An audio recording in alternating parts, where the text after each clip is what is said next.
to the Alamo Dome in San Antonio, site of the U.S. Army All-American Bowl. The top high school football players in the country in action today, and many will declare where they will play college football next season. Hi again, everyone. Welcome inside our New York studio.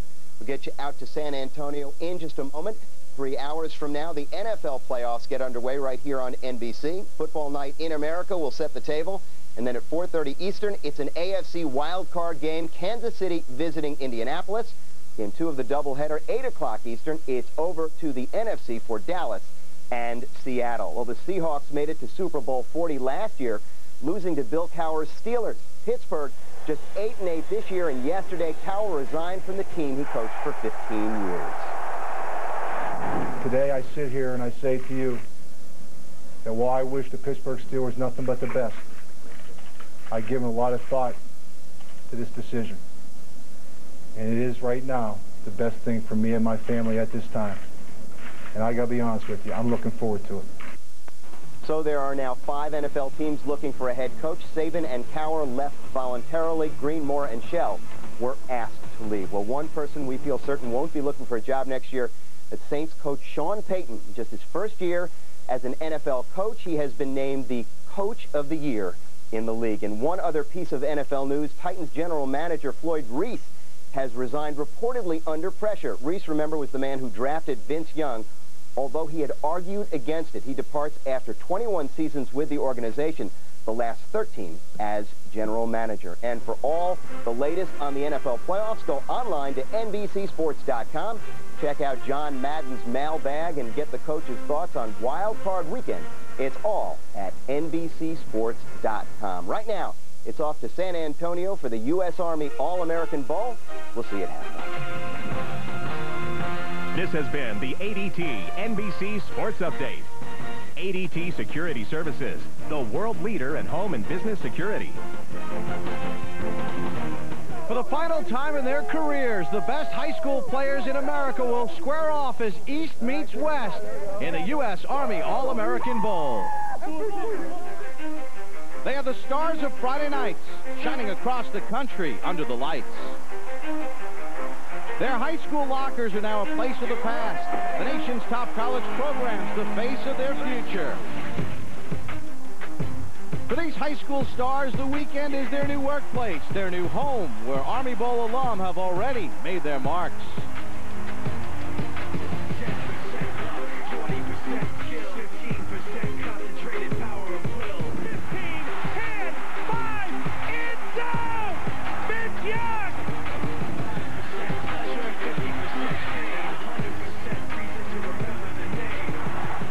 He's got space at the 30, 25, space at his feet, 10, at the 5, touchdown!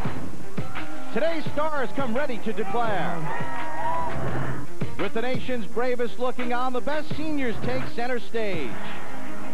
He's the nation's #1 prospect, the chosen one, a polished quarterback who already has Notre Dame talking national championship. He's a defense's worst nightmare, a devastating running back that shares the same skills and state as Reggie Bush. He's the nation's #1 receiver, a big target who makes big plays. He's the most dominating defenseman in the country, a destructive force whose size and speed is no secret. Today they showcase their skills and announce their future. The 2007 U.S. Army All-American Bowl next. We welcome you to the Alamo Dome in San Antonio, Texas, as NBC Sports is proud to present the U.S. Army All-American Bowl. Despite the gray skies outside, the lights are shining brightly as East meets West. The best high school seniors in the nation square off in the U.S. Army All-American Bowl. Hello again, everyone. So glad you can join us. Bob Papa, along with Ray Bentley, will have live declarations throughout the day, East versus West. And Ray, the talent in this game is crazy. Yeah, I look at it, Bob, and one word comes to mind, and that's freakish. When you look at the measurables, the height and the weight and the speed of these kids, it looks like an NFL roster. Well, the West is led by quarterback Jimmy Clausen. He is already committed to Notre Dame, a talented senior. He really is. He's the real deal to me. He learned well from his brothers Rick and Casey, who both played college ball for Tennessee at quarterback.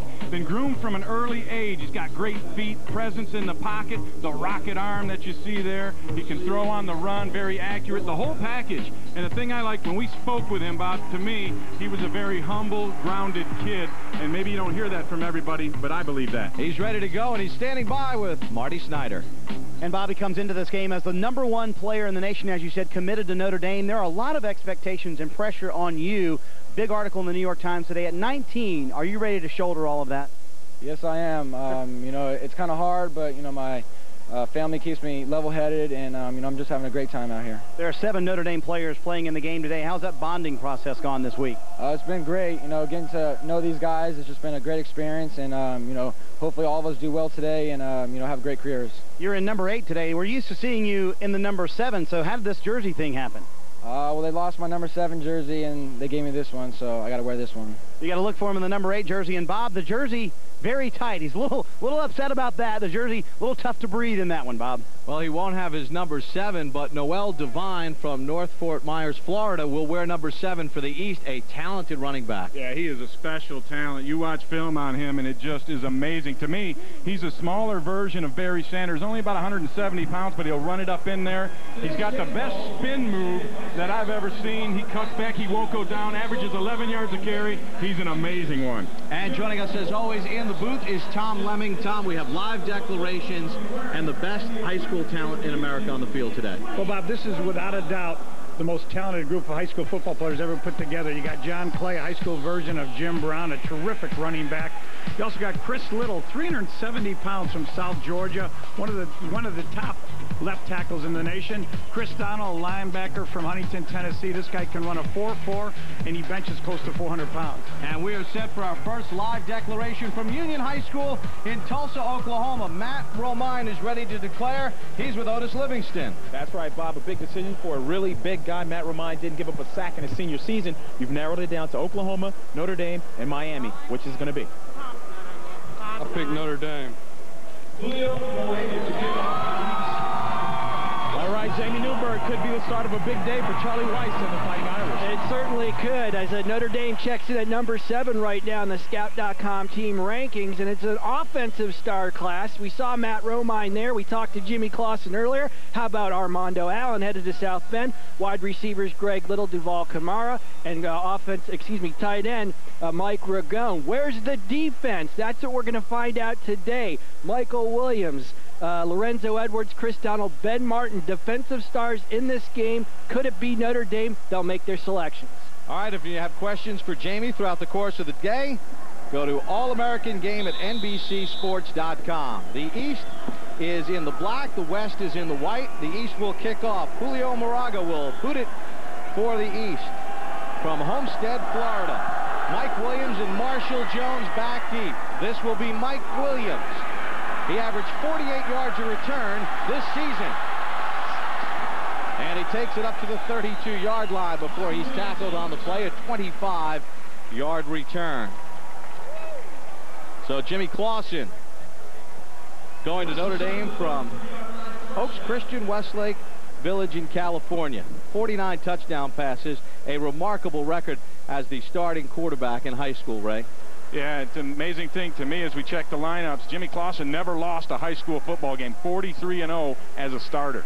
Niles Paul, a 3.8 grade point average out of Omaha North and Omaha, Nebraska. Get a look at the offensive line. Christopher O'Dowd, the center, going to USC. On a 1st and 10. The little fumble-rooski play. They put it on the ground and ran the fumble-rooski, and it's Gerald Jones. Little razzle-dazzle. How about that to start off an all-star game? You reach deep into the tricks in the playbook. John Mack, the head coach, decides to go fumble-rooski on 1st and 10. So look at Coach Mack. Little chuckle on the sideline. Let's have a little fun. Take another look at it. All right, spot the football. It's going to be right down in this pile down at the bottom. You can see the good fake carried out to the other side. Ball's picked up, and around the other end it goes. So on a 1st and 10, Clausen with his first throw. There's the arm strength, and he hits Ron Brooks out of Irving, Texas, for a completion of 16. Well, there's a great example of the rocket arm that Jimmy Clausen has. That's just a skinny post, and he fit it in there on a rope in between defenders and hit the receiver Brooks right between the numbers. That's a pretty good display to start out. Ron Brooks started at MacArthur High School in Irving, Texas, undecided about his future. So a little razzle-dazzle from the west. And now a conventional run to Joe McKnight out of New Orleans, and shut down nicely by the East. Tackle made by Eric Berry, number 10, from Fairlawn, Georgia. Let's take a look at the starting lineup for the East and their defensive unit. Justin Tratow, 13.5 sacks for Don Bosco Prep in New Jersey. JaCourtney Williams, Alan Bailey, and Lorenzo Edwards, the linebackers. And talking with the coaches, they really liked the way the secondary came together. Watch for Major Wright out of St. Thomas Aquinas High School in Fort Lauderdale. He is a hitter. And the other one they liked was number 10, Eric Berry at corner. They said he was just outstanding. Little slip screen, and it's dropped by Niles Paul. Niles Paul is committed to Nebraska. Boston's first incompletion. That'll set up a 3rd and 14. Tom, you've been watching Jimmy Clausen for quite a while. Take me back and tell me when you thought he was going to be something special. A couple of years ago, I got his film sent to me when he was a sophomore, and I've been doing this since 78, 79. I saw John Elway, Dan Marino in high school, Jeff George, and I think he fits into that category coming out at this age. He's that talented of a quarterback, and arm strength, but also poise and smarts. I think that's what really gets him across. There's no linebacker blitzing in this game. Clausen threw the go route, but the receiver, Ahmad Page, cut it off, so the pass goes incomplete. I was reading your notes on Jimmy Clausen, Tom, and I saw where you said this kid has Heisman written all over him. You really believe he can take that trophy and be that kind of a dominant player at the next level? Without a doubt. Not only his talent, but playing for Charlie Weiss, who I think is one of the top quarterback coaches in the country. I think within a year or two, he's going to be mentioned for the Heisman if he is the starting quarterback over Demetrius Jones at Notre Dame. West is going to go for it here on a 4th and 14. They didn't have a long snapper. They had to have auditions, so the special team's a little shaky. They'd rather put it in Clausen's hands on the 4th and 14. Again, they run the go route for Page, and can't make the play, but a flag on Marcus Gilchrist from High Point, North Carolina, who's going to Clemson. Had 11 interceptions. 3 returned for touchdowns this year. And you saw him battling with position with Ahmad Page and kind of a little hand fighting, both of them trying to get the inside track on the football, and the officials, I believe they're going to call defensive pass interference on this one. Now referee hails from San Antonio, Herb Pounds. Pass interference on the defense. 15-yard penalty, automatic first down. Of course, Marcus Gilchrist doesn't agree, but here's the coverage, and you see him closing and gets the arm bar in front, and boy, that's a picky one. To me, I thought that was pretty decent coverage. One of the rules, Ray, on 3rd and 4th down, teams have to play 0 coverage, which is straight man. You can't blitz the linebackers. It's designed to protect the quarterbacks, really, because you're putting an offensive line together in the span of a week. And to expect continuity to read twists and pick up blitz would be virtually impossible. Yeah, it really would. And it also hopefully will highlight the offense, which when you put teams together on short notice, the defense is always going to be ahead just because of the athleticism and guys running to the football. So if you take away their little tricks and their schemes, it kind of evens the field. Clausen from the gun. McKnight in space. Joe McKnight run out of bounds at the 16-yard line. Tremendous speed from John Curtis High School in New Orleans. We had a chance to talk with Joe McKnight. He certainly has come through with a very hard road traveled, Ray. Yeah, it's an amazing story. Growing up, he left his house at the age of 10, and he lived with friends off and on, and said he never really stayed more than a few weeks in one spot, kind of a vagabond moving around. And then the last year he has stayed, actually the last 2 years, he stayed with his head coach, John T. Curtis, who is also named the USA Today Coach of the Year, and he deserves it just for taking care of Joe McKnight. On a 2nd down into the end zone, and a great pass by Clausen, but Terrence Tolliver could not get the feet down. Throughout the course of the day, you'll see our declaration ticker. Players who have already committed, and as players commit live here on NBC today, we'll update it.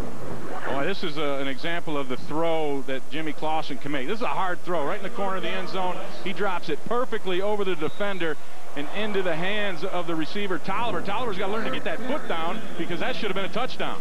That was a tremendous throw. A pass interference on a 4th and 14 has kept the drive alive for the West. There's that man-to-man coverage you talked about, Bob, across the board.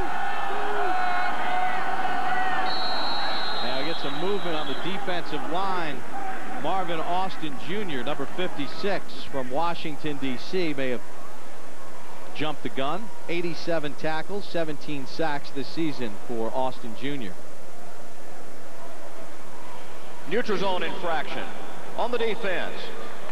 The defensive player was in the neutral zone, causing the offensive player to react. 5-yard penalty. The play results in a first down. Tom, talk about Marvin Austin Jr. Well, he's been here the last couple of years at the U.S. Army All-American Combine, and this year I actually saw him run a 4.67 40. He weighs 300 pounds, and he benches 400 pounds. And the amazing thing about Marvin is he looks like he weighs about 220, 230. He's really solidly built and kind of reminds me of Corey Simon. I think he's got that kind of ability. First and goal for the West. McKnight. Little ankle tackle. You know who got his first hand on him? Marvin Austin Jr. And we spoke with the coach, Greg Toll, and he told us that, you know, Marvin Austin, if he just could play consistently at the level he's capable of, he would be unstoppable. Has a tendency to take a down off from time to time, but he is a special one. Some more highlights of Marvin Austin in his high school playing. Played for the Below High School Knights in the Washington, D.C. area. He can get her done. 17 sacks, 4 forced fumbles, 3 fumble recoveries. Second and goal for the West. Clausen will work over center with McKnight the tailback. Paul the motion man. Clausen under pressure, gets it to Paul, and then he gets hit by Berry at the 5. It's a nice job by Clausen to deal with the pressure in his face and still deliver the pass. Yeah, it's hard to show yourself in an all-star game like this. You know, at the quarterback position would probably be the easiest to display your talent. And so far, to me, watch this hit there. That's how you come up and make it. Big hit there by Berry. But to me, Clausen has been impeccable on his first drive. Third and goal for the West. Opening possession of the game. McKnight remains the tailback for Jimmy Clausen. Pass batted away at the line of scrimmage, incomplete. Justin Trottow from Don Bosco Prep knocked it away. Talk about Trottow. He's going to be a teammate of Jimmy Clausen, so I'm sure they got to know each other on that play. Justin Trottow's impressed everyone this week. I know he had 4 sacks in the state championship game. He's got great feet. Probably will wind up as a defensive tackle at Notre Dame, but he certainly has that quickness and burst to be a defensive end. I saw him play in person a couple times this season. Just a beast, and they used him on the offensive line as well. David Green will try a field goal of 22 yards on a 4th and goal at the 5. And Green knocks it through. So David Green from Mission Viejo, California, with a 3.83 grade point average. And Jimmy Clausen lead the West on an opening drive that scores 3. You're watching the U.S. Army All-American Bowl on NBC. The ring gear on many half-tons out there is this big. The one you want is this big. How you like them apples? Available on the all-new full-size Tundra. Learn more at Toyota.com. For years, the front brakes on many half-tons were this big. You wanted brakes this big. Bingo. Standard on the all-new full-size Tundra. Learn more at Toyota.com. Any tailgater with a few brats under his belt knows if you don't turn them, you burn them. So, if you're going to jockey those Johnsonville brats around the grill, come prepared. Or at least, prepared to improvise. Welcome to heaven on a bun. Welcome to Johnsonville. It was my worst nightmare. I was away on business and my wife called. Someone had broken into our house. We got lucky. They just wanted our things. What if the guy had still been there? I've never felt so helpless. I called ADT the very next day. A single ADT system can help protect your home from burglary, fire, and carbon monoxide. Save over $250 on a family package, plus get 1 free month of monitoring. Protecting my family is the best investment I ever made. ADT, always there. On behalf of the more than 1 million active duty, reserve, and National Guard soldiers of the United States Army, I hope you enjoy today's telecast of the U.S. Army All-American Bowl. These athletes demonstrate many of the same attributes of an Army-strong soldier, a soldier who is mentally, emotionally, and physically strong. And to America's sons and daughters who are deployed overseas and watching this broadcast on the American Forces Network, I offer a sincere thank you for answering the call to duty and serving the nation. Army strong.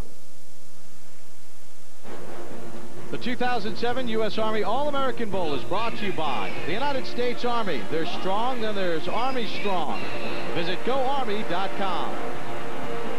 By Toyota, moving forward. By the Lincoln Financial Group, providing powerful retirement income security resources to help you say hello, future. And by Adams USA, official helmet of the U.S. Army All-American Bowl and sponsor of the National Coach of the Year. We're set for another declaration as we send it down to fieldside and Marty Snyder.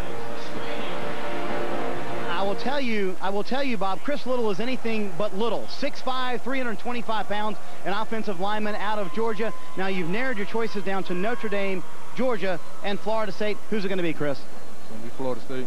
All right, Chris Little going to Florida State. Now, I understand you actually made this decision 2 weeks ago, trying to call the Florida State coaches, but couldn't get a hold of anyone. Why? It's just, we couldn't get in contact with each other. I called him, I couldn't get him. He called me, and I couldn't get him either. He couldn't get me either, so. All right, big pick for Florida State. And Coach over here, he said officially, and when he put that hat on, I'm done with it. Chris Little picks Florida State. You know, it's a great catch for Florida State. He's a lot closer to 370 than he is 320 right now. But this guy is a really, really talented tackler. He's got super long arms. He's got a great base. He's really big in the butt and legs. And I think Florida State needed an offensive lineman. They got him in Chris Little, and he's got a potential to be an early starter. And a 3.2 grade point average in high school. Green to kick off for Rainey. And it goes out of bounds at about the 2-yard line. And there you get a look at Matt Sims, who will get the start for the East. He's going to Louisville from Don Bosco Prep in Ramsey, New Jersey. The son of former NFL great quarterback Phil Sims and the brother of Chris, who just signed a deal with the Tampa Bay Buccaneers to remain in Tampa. And he's going to Louisville, Bob, and that's going to be a perfect place for him to show his skills. As you look at the offensive line and the backs and receivers, Chris Rainey is an unbelievable talent. He's going to be fun to watch. And out of those receivers, really is Ben is the top. Anthony Davis, the left tackle, will make his declaration later on today live. Ryan Pugh out of Hoover, Alabama, is going to Auburn at center. See if we get a Fumblerooski out of the East on their first play. Sims with a little slip screen to Ben. Ben to the corner and then dragged down by Donovan Warren from Long Beach, California. Aurelius Ben from Dunbar High School in Washington, D.C. As you get a look at the West defense. Griffin up front, 16 sacks this season. And the middle linebacker, Chris Gallipo, is someone you love, right? Yeah, watching tape, to me, he was the most dominant out of all these players. He's a downhill style linebacker, started learning how to key guards at the age of 10, and he learned well. Two good safeties with Williams and Jones. 2nd and 6 for the East. Sims gives it to Rainey. And it's shut down nicely by the West at the 41-yard line. So good pursuit to the football by the West. Right, and that was Chris Gallipo coming downhill as I described and filling the hole. And that's the thing that he does to me that sets him apart, is when he comes up and fills a hole, the business stops right there. You're going to see the cutback by Rainey. He's going to get upfield, and then bam, the business stopped right there with Chris Gallipo. So it sets up a 3rd down and 4 for the East. West took the opening drive, tacked on a field goal, went for it on a 4th and 14, drew an interference penalty. See what Matt Sims can do here on a 3rd and 4. Very poised young man. He's had to deal with the spotlight his whole career, but he is going to get sacked by Arian Griffin from Avondale, Arizona, who's headed to USC. 16 sacks in his high school season this year. He's going to be on this side coming in. There's Griffin, just an outside edge rush. You see him use the hands. He was double teamed on that. He beat Rainey to the back, and he also blew past Chris Little. He beat 2 blockers to get that sack. That's pretty good. So Griffin gets the sack. The East will punt. Brantley boots it to Mike Williams. And then Mike Williams gets roughed up at the 40-yard line by Marcus Gilchrist. So Matt Sims gets sacked, never had a chance on that 3rd down, and the West has the ball back with the lead and more declarations to come.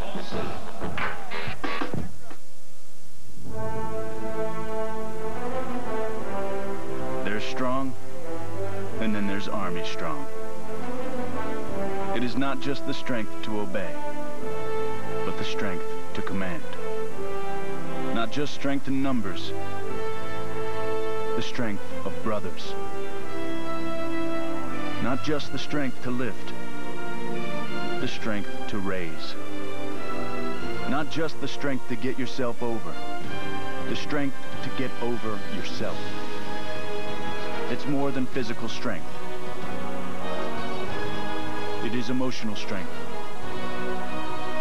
There is nothing on this green earth stronger than the U.S. Army, because there is nothing on this green earth stronger than a U.S. Army soldier. There's strong, and then there's Army strong. Find out more at GoArmy.com/strong. So, Capital One is taking the hassle out of all kinds of banking. My people invented banking. We knew how to treat small business. We had mortgages, fixed and adjustable. Our loans, well worth waiting for. And responsive customer service.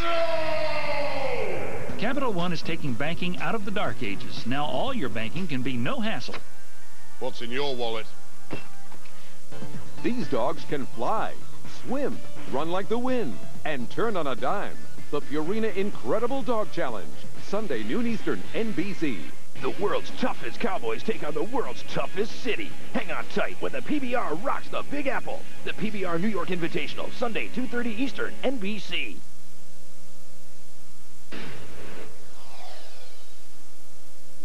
I'm Aaron Hernandez. I'm Sato Aquila. I'm John Brantley. I'm Torrey Davis. Go Gators. So Florida Gators grab 4. And we have a question in for Jamie Newberg as we send it down to Jamie. Thanks, guys. I tell you what, we just saw Everson Griffin with the in Montana, who wants to know how's the big defensive end headed to USC look this week. With all due respect to Jimmy Clausen, Divine, Rainey, and all the great players in this game, Griffin has looked the best. He's going to be our #1 guy next week. Well, Everson Griffin gets a sack on the first series, and if you have a question for Jamie, All-American game at NBCSports.com throughout the course of the day. So the West back out on offense. Clausen out of the game. Ryan Mallett in at quarterback. And he hits Niles Paul. Mallett from Texarkana. 0.8 grade point average. Tom, he's going to Michigan, and he is a very talented player. You know what? I honestly believe he's got more talent than just about any quarterback Michigan's had in the past 10 years. He's almost 260 pounds. He's got a rifle arm. He's got poise. His feet are okay. Not as good as Clausen's, but everything else, the cannon arm and everything else is really going to, I think, improve the Wolverines' offense over the next 4 years. And as soon as Chad Henne graduates, Mallett's going to be the guy inserted into that spot. Yeah, he's real good at handing off, which will do good for him up at Michigan. They got to start throwing the football, and he would be the guy, I think, that would come in there and be able to do that for that program. I think he's just, I love every kind of, everything about him, especially the poise he has under pressure. Sent it down to Marty Snyder. He has more on Ryan Mallett. Well, Bob, and maybe a little bit of a rivalry developing between Ryan Mallett and Jimmy Clausen. In the New York Times today, they asked who the better quarterback was to Ryan, and Ryan said, well, we'll see Saturday, won't we? And certainly these two will be rivals for many years to come. As you guys mentioned, Ryan, of course, going to Michigan, Jimmy going to Notre Dame. This could be a fun rivalry to watch for, what, 4 or 5 years from now. Nothing like a little competition, right? No, and I think it's going to be a nice one to follow because they're both, in my opinion, going to become top college quarterbacks over the next few years. False start against the West, so 2nd and 15. Mallett. Oh, man, did he just zip that in there. Wow, as he hit Ahmad Page in stride. Gain of 27.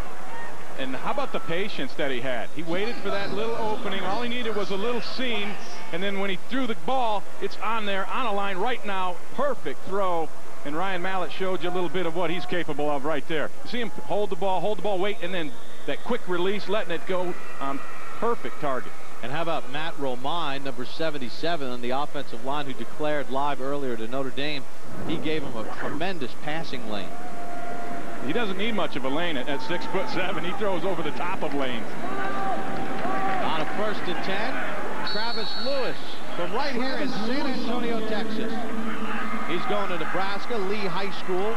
1,500 yards rushing this year for Lewis. He's got a great burst. He's got really good vision and good balance. And I think Bill Callahan at Nebraska and Sean Watson, the coach that recruited him, really liked the fact that he's a durable back. Even though he's not the biggest back around, he's one of the more durable backs in the Southwest. So Lewis gets his first carry, picks up 4, 2nd and 6 for the West. They have a 3-0 lead here in quarter number 1. Mallett zips it to Paul right over the middle, and he gets knocked down at the 15-yard line. How about the way Mallett looked left and then fired right? You saw the kind of the little nuance of Mallett. He's going to look to his left. That looks the safety off, and then that allows Niles Paul to clear right into that seam. And then again, Mallett with the rocket arm lays it in there with perfection. You saw him look to the left a little bit, saw the opening, and then gets it out quick. Eric Berry with the tackle. He's been busy in the secondary. So the West moving the ball effectively. Hand off to Travis Lewis. Picks up a couple. Almost 5 on the play.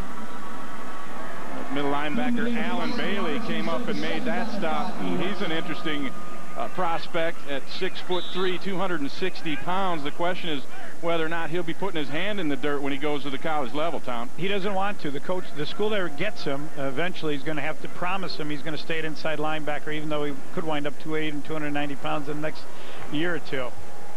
Alabama, Florida, Georgia, Miami, some of the schools he's considering.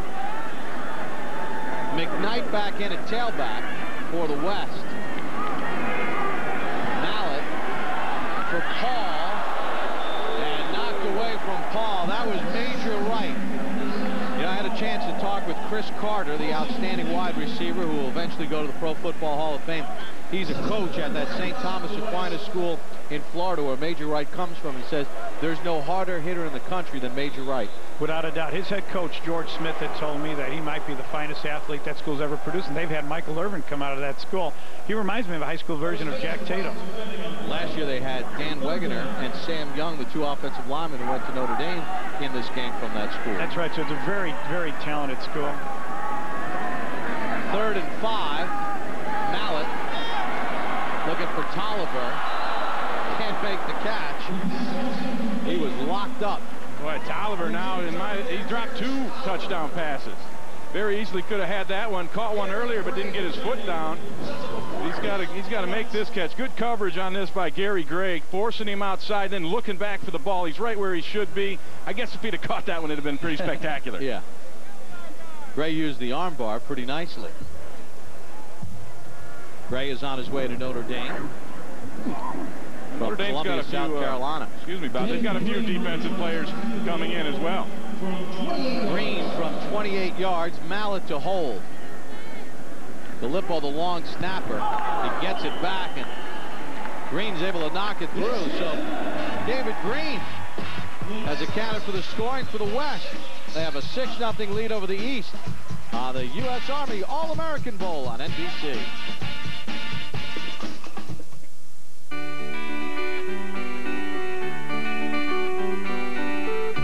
There are two kinds of young. The anything is possible, wind at your back kind of young. And the kind that knows, no matter how many experiences life has provided, the best always lies ahead. So gather up your dreams, take them for a spin, and say, hello, future. Call your advisor about the retirement resources of Lincoln Financial Group. Many half-ton trailer hitches on the road look like this. Here's the one you want. That's the biggest toad in the puddle. Available on the all-new full-size Tundra. Learn more at Toyota.com. What makes a work truck beautiful? Guts. Available on the all-new full-size Tundra. Learn more at Toyota.com. Bobby Jones, the first to win golf's Grand Slam.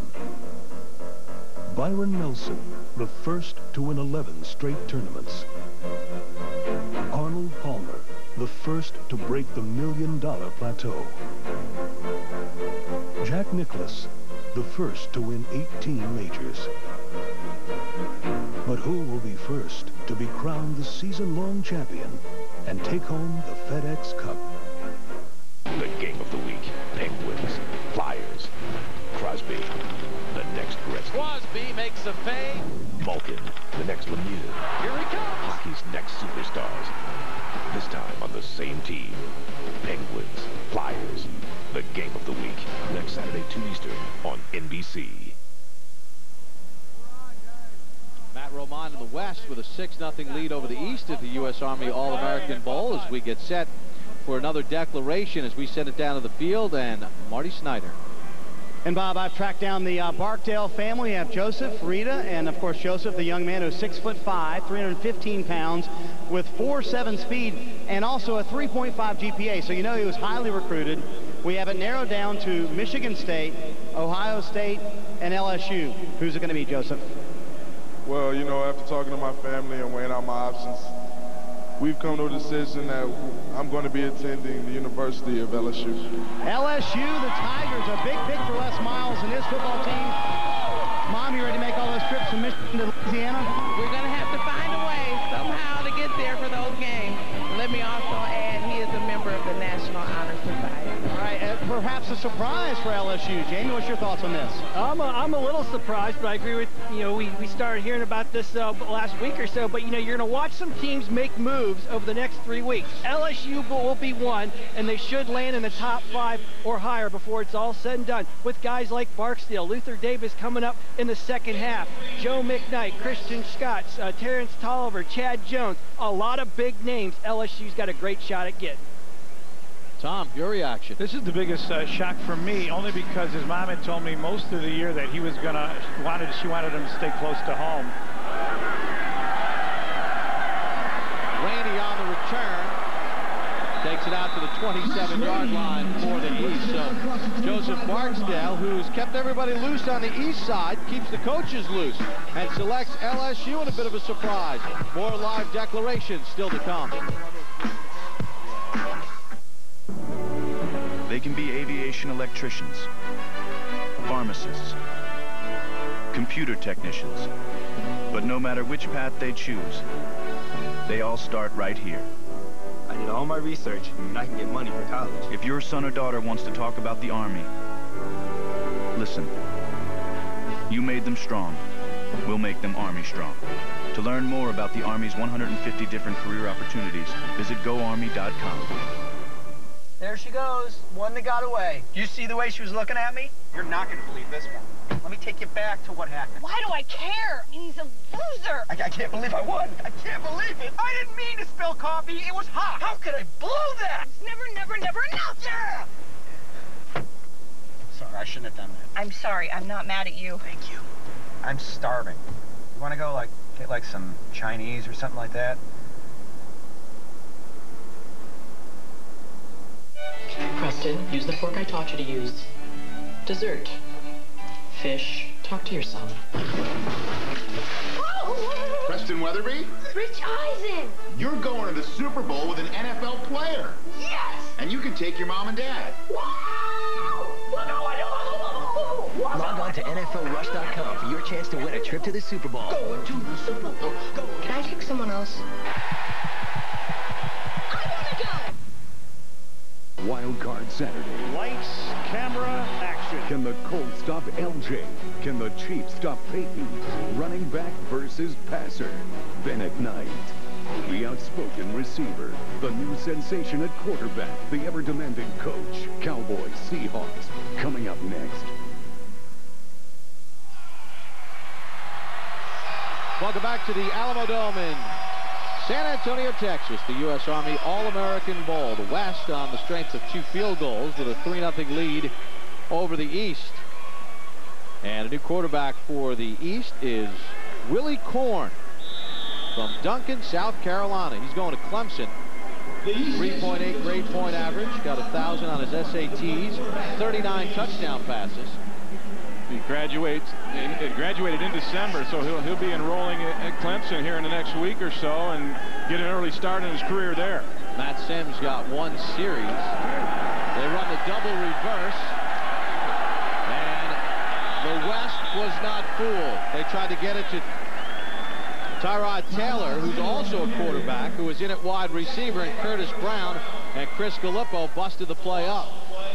Yeah, to me, that shows you a middle linebacker who has unbelievable vision. For Chris Gallipo to see this double reverse and then come up and still get involved in the play. Bam, right there, come up and lay some plastic on him. That shows you the vision that he has and his ability to see the entire field. That's a good telltale sign of an excellent inside linebacker. Loss of 6 on the play. The East went 3 and out on their first possession. The West has controlled the football. Looks like Everson Griffin from the West came across first. Neutral zone infraction on the defense. The defensive player drew the offensive player into a false start. 5-yard penalty, replay, 2nd down. Well, it was Griffin who got past Little and got the sack as we send it down to Marty Snyder with a special guest. Yeah, that is Steve Clarkson, the man who really helped Jimmy Clausen from a very early age to kind of develop into the quarterback that he is these days. Now, you started working with Jimmy at the age of 11. How early on did you know this kid's got something special? Well, I actually had the opportunity to watch him play at his brother's playoff game. And the first thing I saw was him throw a ball just standing still about 60 yards across from one sideline to another. And I said, who the hell is that? And I looked over at his dad and said, well, you know, that's Jimmy. You haven't met him yet, but he's a linebacker. I said, not anymore. He's better than your other 2. Yeah, you have worked with Matt Leinart, Ben Roethlisberger, some terrific names in this sport. How does he shape up with those guys? Well, the one thing that he has that the other 2 had was he has that it factor. The one thing that you can't coach, he has that innate ability to make things happen no matter what the stage.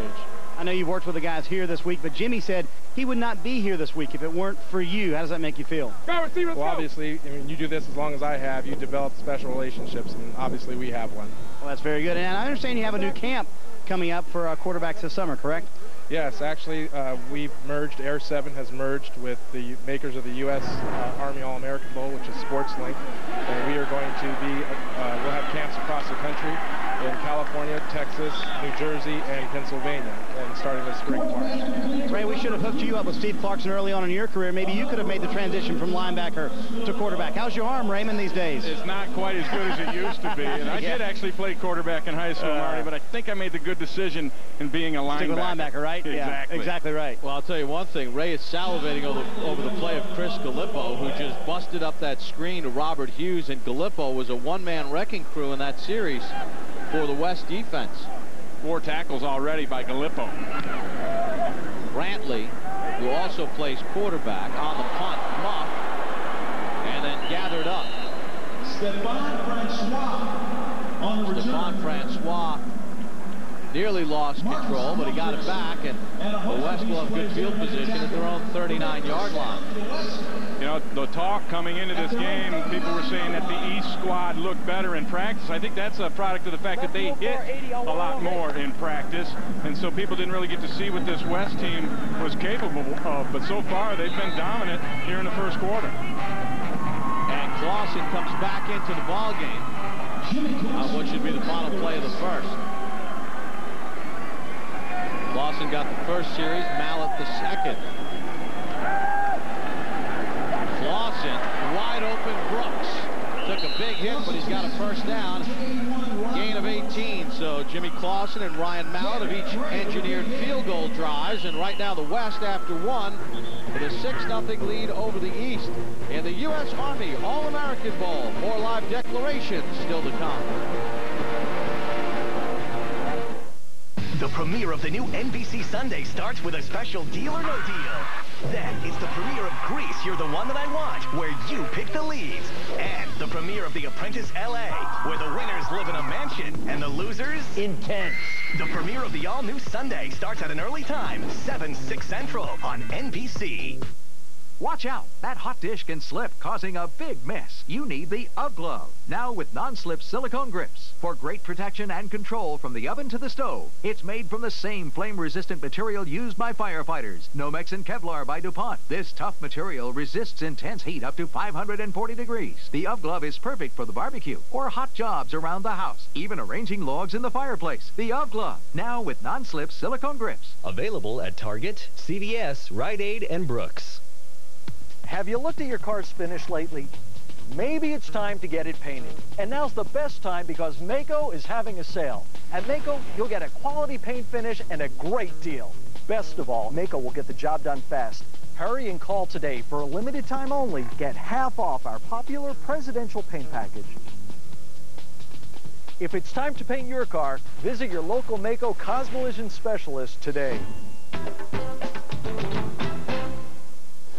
Tell her how your love has grown with the Journey pendant for $89. The Jewelry Exchange imports diamonds direct from site holders and manufactures jewelry using the latest technology. Compare the top chain store's 91-point platinum band for $4,100 with the Jewelry Exchange's 1 carat for $1,390. 2-carat Tunnel of Love bracelets are $399, 3-stone $139, and 1-carat studs $399.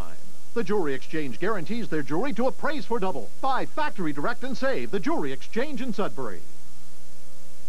There's a new 10 o'clock news in town on CW56. We're back in San Antonio at the U.S. Army All-American Bowl. East defense trying to tighten up. They're on the short end of a 6-0 score as we start the second. None of this would be possible without the U.S. Army as we send it down to field side and Otis Livingston. That's right, Bob. Of course, we are celebrating the various declarations and commitments that the football players are making on the field today. But here's a special one off the field, and to help us to present this, Major General Montague Winfield, the commander of the United States Army Cadet Command. Thank you, Otis. Each year, Cadet Command awards thousands of ROTC scholarships to high school students around the country who have demonstrated the potential to be an Army officer. This year, we're delighted and honored to present one of these great scholarships to Roy Aviles from Texas. Cool? And let me tell you why we're doing this. Roy has already demonstrated all of the attributes of an Army strong officer. He's currently the battalion commander in his junior ROTC program. Roy, we are excited about this. Here is your scholarship. Congratulations. Thank you, sir. Cool. Where do you plan on going to school? Thank you, General. I plan on going to Texas A&M University, study civil engineering. Cool. Another wonderful Aggie. Hoo-ah! All right, guys, back up to you. Not sure what his 40 time is, but he looks further quick. No lack of enthusiasm from the general. That's right. That's a great job by the Army. A scholarship, and Texas A&M gets an outstanding student. Jimmy Clausen remains in at quarterback for the West. They've scored on each of their first 2 possessions. McKnight to the 35-yard line before he's thrown down. You see the shifty running style of Joe McKnight from John Curtis High School in New Orleans. He gets behind a couple of pulling guards, and then he showed you just that flash, that one quick cut that he is able to make and then explode up the field, and that's what really impresses me about McKnight is that once he sees it, he sticks the foot and then accelerates up the field.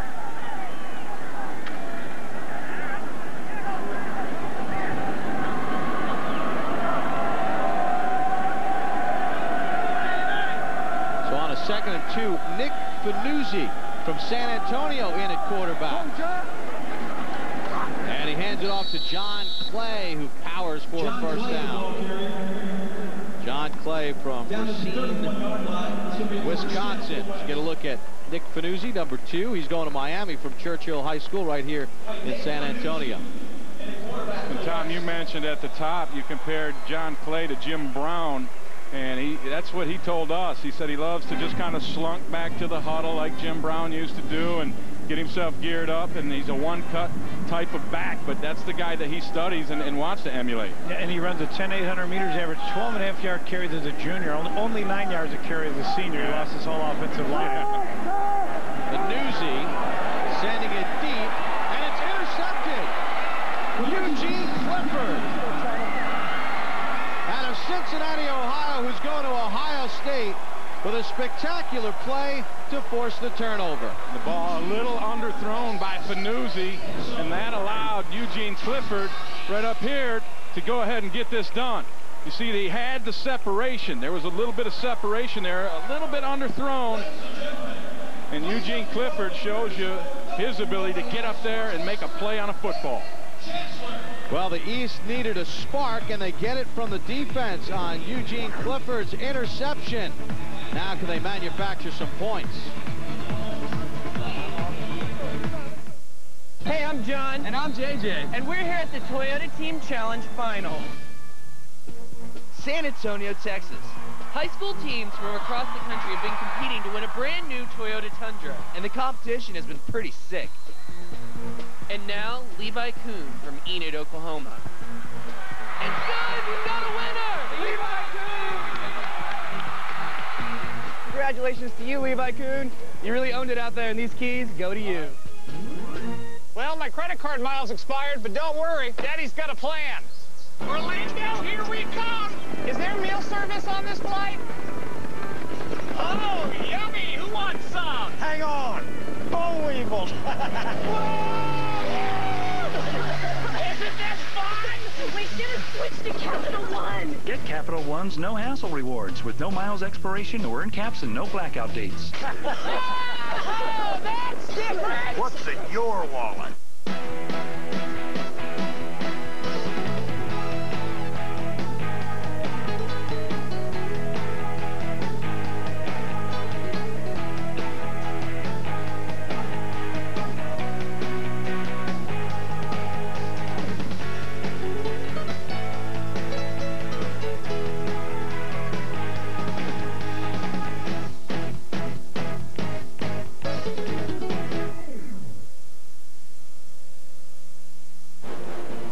The 2007 U.S. Army All-American Bowl is brought to you by the United States Army. There's strong, then there's Army strong. Visit GoArmy.com. By the San Antonio Convention and Visitors Bureau. Find yourself in San Antonio. By Reebok, official outfitter of the NFL. By ADT, America's residential and commercial security leader. And by Toyota, moving forward. The East with an interception by Eugene Clifford. They have the ball, and new quarterback in the game, Tyrod Taylor from Virginia Beach. And there is Taylor. Talk about Taylor in this game. He came in as an athlete. Yeah, we brought him in a little bit late, but to be honest with you, he kind of reminds me of the Vick brothers, especially Marcus Vick. He's headed to Virginia Tech, and he's got the same kind of arm strength and foot quickness and just great all-around athletic ability. And I think Coach Beamer's really going to be proud and happy to get a quarterback in like this and this kind of talent. Any chance he'll be moved to receiver? No, him and his father are going to make sure that's not going to happen. On a 2nd and 9 for the East. They have not even picked up a first down. They pitch it out on the wing. And Deontay Thompson with the carry. Let's send it down the field side at Marty Snyder. And Bob, I've tracked down the drivers of the U.S. Army Chevrolet in the Nextel Cup Series this year. Mark Martin is going to be doing it part-time. Regan Smith will be doing it part-time. Regan is a rookie in the Nextel Cup Series, but Mark Martin, of course, a veteran that everyone knows. Are you getting used to your new Army colors and everything, Mark? Well, I'm really excited and proud to be joining the Army team, and I'm getting used to it. And you know, the guys have been working in the shop, getting ready for Daytona, and I can't wait to get down there. After 19 years of full-time racing, you're excited and ready for your part-time schedule? Oh, I'm so ready. And, you know, and I'm excited about working with all new guys, you know, Ryan Pemberton and everybody on the Army team. So, you know, I can't wait to get started. Bob, that was an interception, I believe. Yeah, Curtis Brown from Gilmer High School right here in Texas, who's going to be a Longhorn, stepped in front of the Taylor pass and nearly had a pick six. Yeah, just outstanding coverage. You're going to see up here on the top side of your screen the break on the ball, the break underneath, taking the perfect angle, and he's going to take a shot here and get the ball knocked out at the end right there. There's Taylor with the quarterback coming and making him pay for it. But that's just outstanding position and then explosion on the break by Curtis Brown. Curtis Brown gets the turnover right back. Tom, what about Curtis and his speed? There's 6 or 7 cornerbacks in the state of Texas that were all-Americans. Curtis was the very best. He runs a 4.4, and I think the Longhorns are real excited about him and figure that he could make the 2 deep as a true freshman. Ryan Mallett in for the West at quarterback. This is his second series. And that's a delay of game penalty against the West. It's all right. It just gives Mallett more room to use his big arm. Well, the West has dominated this game. A couple of field goals. Clifford got an interception to the East, but that young man, Curtis Brown, returns the favor. And he's got the hook'em horns up. He's going to be a Longhorn at the University of Texas. We've got a timeout here in the second. West looking to build upon a 6-0 lead over the East in the U.S. Army All-American Bowl. I was picking up our son from school. One of my neighbors saw the gardener hanging around the back door. We don't have a gardener, but we do have ADT. Its home security is so good, it actually helps stop break-ins from happening. A single ADT system can help protect your home from burglary, fire, and carbon monoxide. Save over $250 on a family package, plus get 1 free month of monitoring. ADT works. Just us, the bad guys. ADT. Always there. The U.S. Army Reserve takes a different kind of strength. The strength to help people one day and lead people the next. The strength to build confidence one day and build knowledge the next.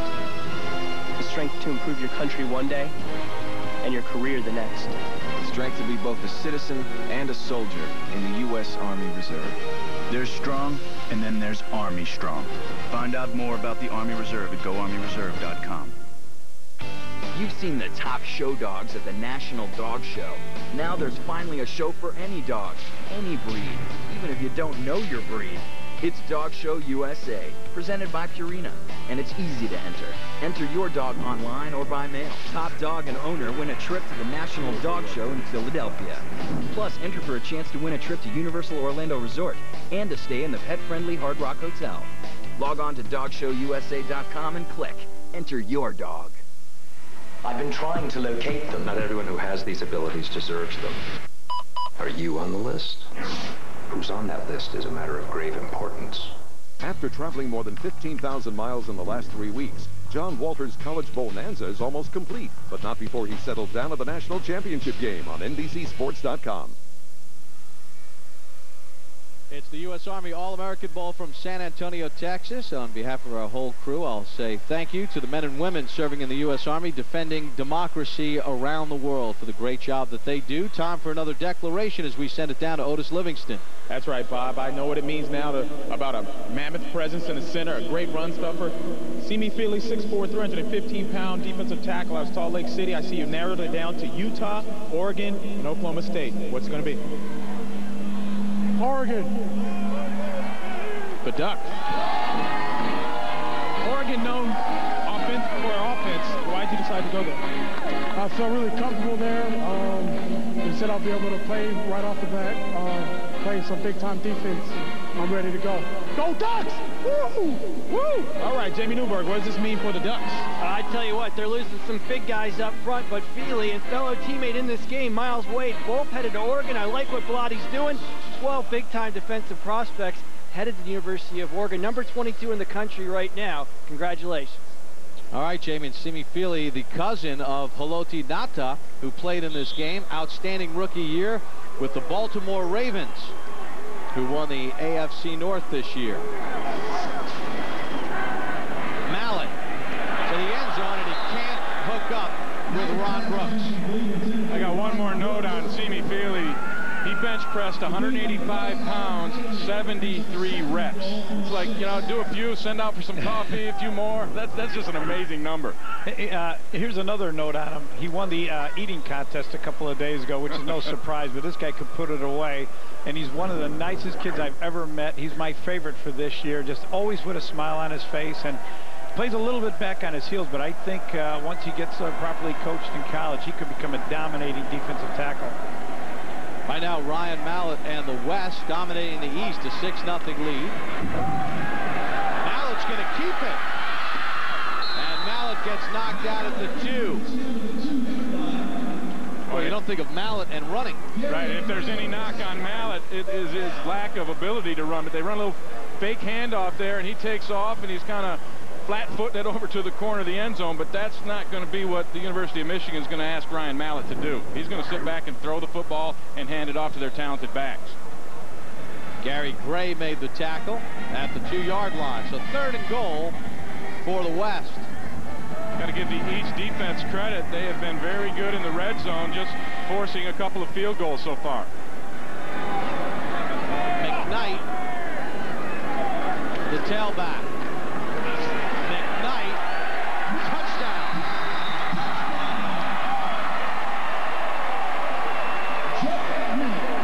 Joe McKnight gets the first touchdown of the day for the West as they widen their lead.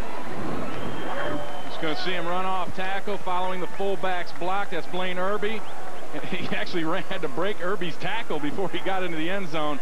But McKnight, with those quick laser-type cuts, gets it into the end zone.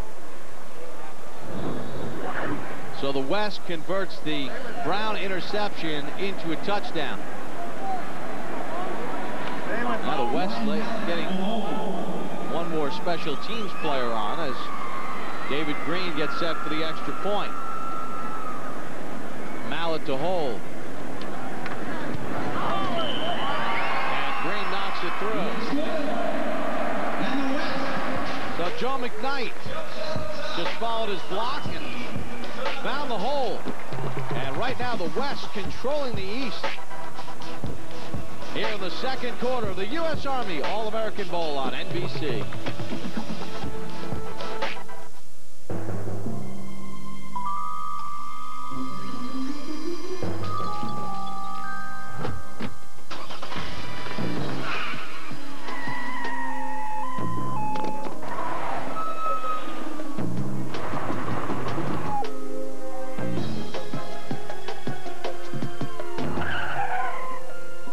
Intelligent to be categorized. The RAV4 from Toyota. Now, college sports fans have a site dedicated to their favorite school. Scout.com, the #1 recruiting website in the country. No matter what team you follow, Scout.com delivers daily bulletins, interviews, and insider reports. With the most advanced features on the internet, we're always on our game. For more information on the athletes in today's game, go to Scout.com. Bobby Jones, the first to win golf's Grand Slam. Byron Nelson, the first to win 11 straight tournaments. Arnold Palmer, the first to break the $1 million plateau. Jack Nicklaus, the first to win 18 majors. But who will be first to be crowned the season-long champion and take home the FedEx Cup? Tomorrow, 9:30, 8:30 Central, he's finally here. You're fired. The Apprentice LA, the ultimate job interview, returns. How cool is that? One twist, the losers are intense. Make them suffer, make them cry. All new Apprentice LA, tomorrow, 9:30, 8:30 Central on NBC. I'm Dubai Camara from Hoboken, New Jersey, left wide receiver. I'm Jimmy Clausen from Westlake Village, California, quarterback. I'm Greg Little from Durham, North Carolina, play wide receiver. Go Irish. Some of those going to Notre Dame, highlighted by Jimmy Clausen. And let's send it down for another live declaration. Here's Marty Snyder. Well, Bob, Ben Martin is a 6'5", 315-pound defensive end from Cincinnati, Ohio, and he has long been recruited by Notre Dame, Ohio State, but a late push by Florida and Tennessee really got back into the game. So who's it going to be? University of Tennessee. And University of Tennessee goes into Ohio. They still one of the #1 players out of that state. Jamie, I'm wondering, are you a little surprised by Tennessee? I was surprised. Now, you never discount Tennessee out of any recruiting race. Philip Fulmer and that staff do such a magnificent job, but we all had Big Ben Martin pegged to Ohio State or Notre Dame. So this is a big surprise. Congratulations to Ben and Tennessee. Ben Martin, 3.4 grade point average. 8 sacks this year. Tom, your thoughts? Explosive off the ball, super long arms. He was more of a basketball player last couple of years, went to LaSalle on a basketball scholarship. But when he adds about 30, 40 pounds, he can be a very, very good pass rusher. Phil Fulmer is one of the better recruiters in the country. Rainey on the return. They have the reverse setup. The West had it red, but there's the athleticism of Ben. Aurelius Ben, I should say. Boy, if you're the West, you had it sniffed out, but the athleticism of Aurelius Ben made something out of nothing. Yeah, and watching Ben on tape, he's the best run after the catch guy that I saw out of this class. When he gets the ball in his hands, he's dynamic. That pitch just came just in time. But Ben is so shifty in the open field. He makes what looks like a bad play, a no-game play, ends up getting it outside, breaking the contain, making a couple of guys miss, and getting it out past the 30-yard line. John Brantley now in at quarterback for the East from Trinity Catholic High School out of Florida. He is going to Florida. And that's Broderick Green on the carry from Little Rock, Arkansas. His brother Greg Wesley, a member of the Kansas City Chiefs, had 20 rushing touchdowns this season. I had a chance to meet Broderick Green yesterday before the big dinner that they held, and he had trouble tying his tie, Bob, so I took him aside and got him all straightened away. Now, I don't tie the best tie, but I was able to get it done for Broderick. No, he looks sharp. He's going to USC. 2nd and 7 for the East. Brantley for his tight end, and too high, intended for Aaron Hernandez out of Connecticut Central High School in Bristol, Connecticut, who's going to Florida. Hernandez, the coaches have raved about him this week. You know what he did as a junior? 1,800 yards receptions. It's a national record for a tight end. It's an amazing. That's a career for most high school tight ends. But what I really like about him, he's got great feet. He's not yet the blocker that he will be at Florida. But Urban Meyer and the rest of the coaching staff did a great job. He was committed early to UConn, where his brother is a star. Then he decided to switch his commitment to Florida, and it's a great catch for the Gators. Well, 3rd and 7 here for the East. They have not moved the chains. They've turned it over once. Pressure. Ben. And there's Gallipo again to make the tackle.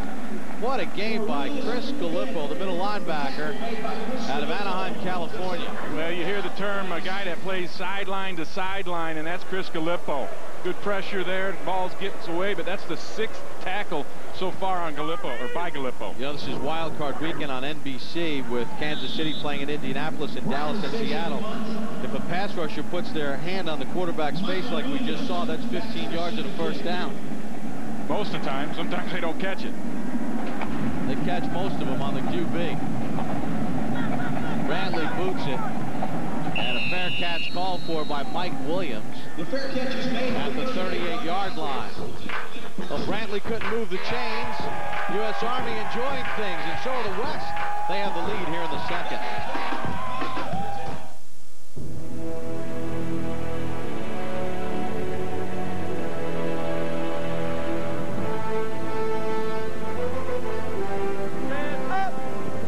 If you're ever in an interview and are asked if you've had leadership experience, try not to smile.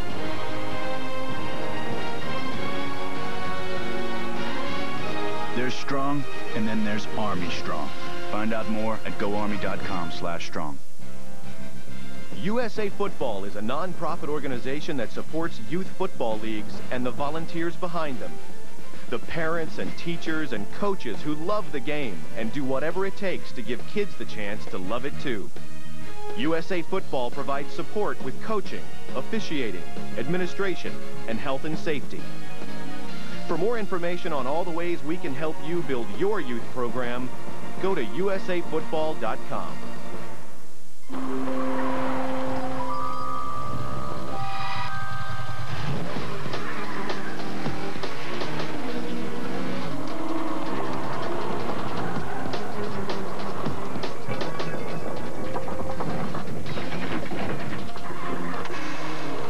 The intelligence of downhill assist control.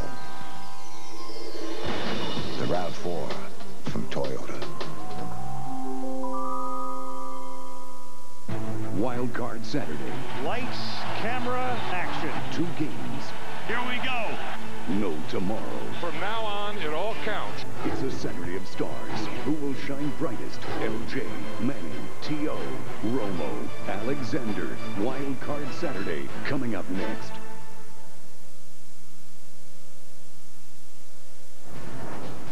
Well, some of the alum from the U.S. Army All-American Bowl. How about Vince Young, who started Texas, won Rookie of the Year this year with the Tennessee Titans as they made a late run for the postseason.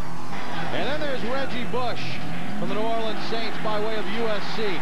10th in the NFL this season in receptions. As a rookie, he had 88.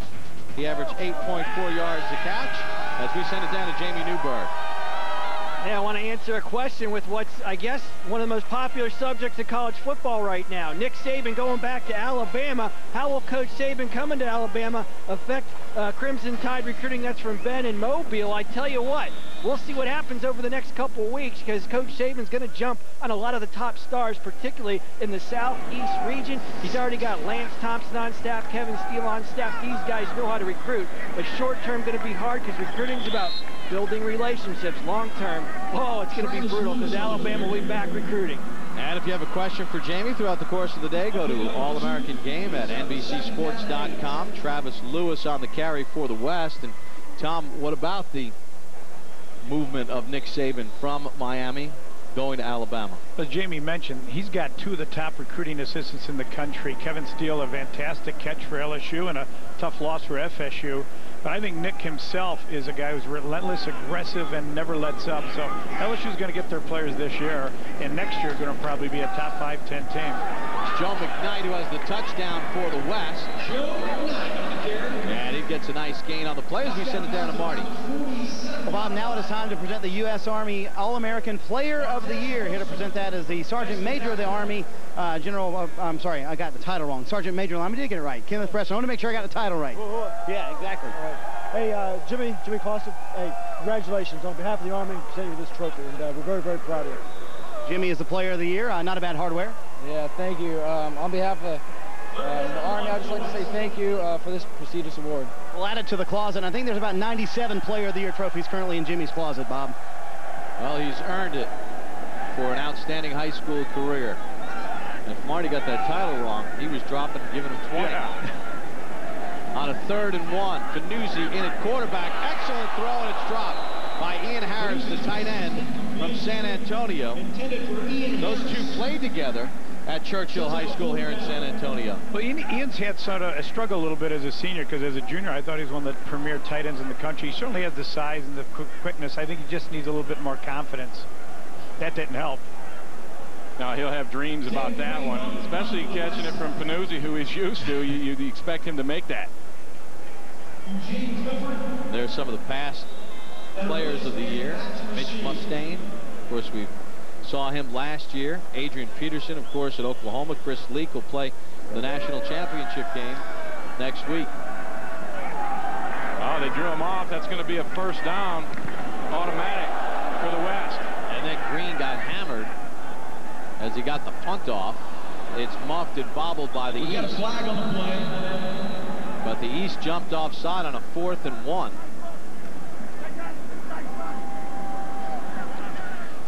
So they'll sort it out, and that should be a first down for the West.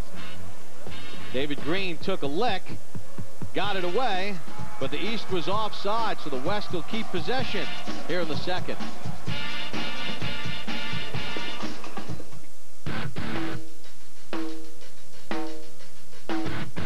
He could have ridden for any team he wanted. He could have ridden any ATV he wanted. But there was only one thing that he really wanted. The championship. Doug Gust and the Suzuki Quad Racer R450. 2006 WPSA Power Sports ATV Tour champions. It doesn't matter if you win or lose, as long as you try your best. Easter Bunny doing the bunny hop. Are you for real? You should see my abs. I left them in the car. Spaceship. So you see this guy, he's just like running like crazy. He goes into his end zone type thing. I'm sorry. Would somebody please help me out here? Help us decide which idea would make the best Super Bowl commercial ever. Voting ends this weekend. See the 12 finalists and vote at NFL.com/SuperAd now.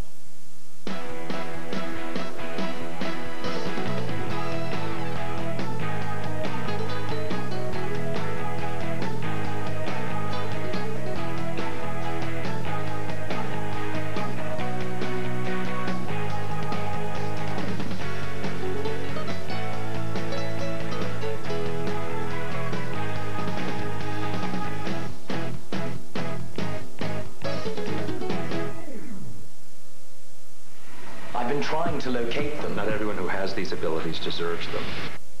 Are you on the list? Who's on that list is a matter of grave importance. The playoffs are here, and NFL insider Tom Curran breaks down every game, including the bulletin board material for the Cowboys-Seahawks game and who's got the edge, only on NBCSports.com. Part of the fun of the U.S. Army All-American Bowl on Wednesday. U.S. Army All-Americans dig in. The All-American eat-off. As Christopher O'Dowd of the West working on some Johnsonville brats, wings, and burgers. Surprised Bentley wasn't in there. Yeah, I didn't qualify. I got beat in the early rounds. You see me Bailey eating away also. In fact, I believe he won. And the West outdid the East.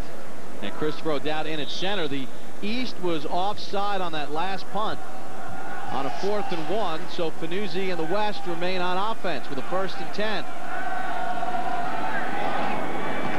Panuzzi completes it to Terrence Tolliver from Hempstead High School here in Texas. Tolliver had 42 catches during the season. What about his skill set, Tom? You know, as far as all the wide receivers are concerned here and in the country, he's got more potential than anybody. He's got a 39-inch vertical. He's got long arms. He can run a 4.5. The one thing that I've talked about, and you guys have mentioned here, is inconsistency as a receiver. He's got decent hands, but I think he's got to improve his concentration. Yeah, I think he has to get stronger, too. He has trouble getting off the press sometimes, and he'll get pressed hard next year. Pick up of 8 on the play for the West. McKnight. Oh, look at the vision, and that time he might have moved once too many. Yeah, he made about 4 cuts and didn't move even 2 yards. Then we saw a little highlight before of Reggie Bush, who played in this game. What about McKnight and the comparison? You know, ironically, I interviewed McKnight at the New Orleans Saints training facility, and a lot of the Saint coaches tell me that he compared favorably to Reggie Bush. He's got the same kind of size. He's tremendous in space, but he's also probably, along with Noel Devine and Chris Rainey, the top punt and kickoff returners in the entire country. And he told us he enjoyed the practices this week, seeing so many great players. He says it's been fun. 3rd and 1 for the West. Fanuzzi keeps it and moves the pile forward to the 35 and has a first down for the West. You know, a little more on Joe McKnight, Bobby. He lost everything in the hurricane. Katrina, I mean, everything. He said the house was flooded, the roof in his bedroom was caved in, and he really said he hasn't gotten over it, doesn't think he ever will get over it. All of his friends are gone, they moved on, and he walked down the streets, he saw dead bodies. He said it just really haunts him, and he's hoping that he can start a new life in college and kind of put that behind him. And he said he also has to learn to trust people. And he left his mom at the age of 10 and, just as you mentioned, went to live with friends at 2-month clips. 1st and 10 for the West. Tolliver runs out of a tackle of Gilchrist to pick up a couple extra yards. Still more live declarations to come, including at halftime, Anthony Davis from Piscataway, New Jersey, the outstanding left tackle for the East. Yeah, to me, Anthony Davis is the most talented offensive lineman in this year's crop. And I saw some of the practices this week, and he was a man amongst boys in terms of the pass protection drills. And you can watch pass declarations and stars like Reggie Bush and Chris Leak. Watch video highlights of some of this year's top recruits on NBCSports.com. 2nd and 3 for the West. Each team has turned it over once. The East does not have an offensive first down. Fanuzzi, little slip screen to Jones. Jones tripped up nicely by Alan Bailey, the middle linebacker from Darien, Georgia. Jones is an exciting guy. You watch him, I think he's probably the most physical out of all those receivers, but he's kind of a glider, Tommy. Deceptive speed. He fits into that McKnight and Devine category. He played quarterback this year because of all-around athleticism, and you really got to give kudos to the University of Tennessee. They're really collecting a great bunch of skilled position ball players, and I think we'll probably rank in the top 5 when it's all said and done as far as classes are concerned. Look at Fanuzzi on the quarterback sneak. He needed 1. He got 6. Running behind O'Dowd, that offensive center who was eating people up just like he was eating them up in that food contest. So Fanuzzi, the San Antonio native, leading this offensive possession.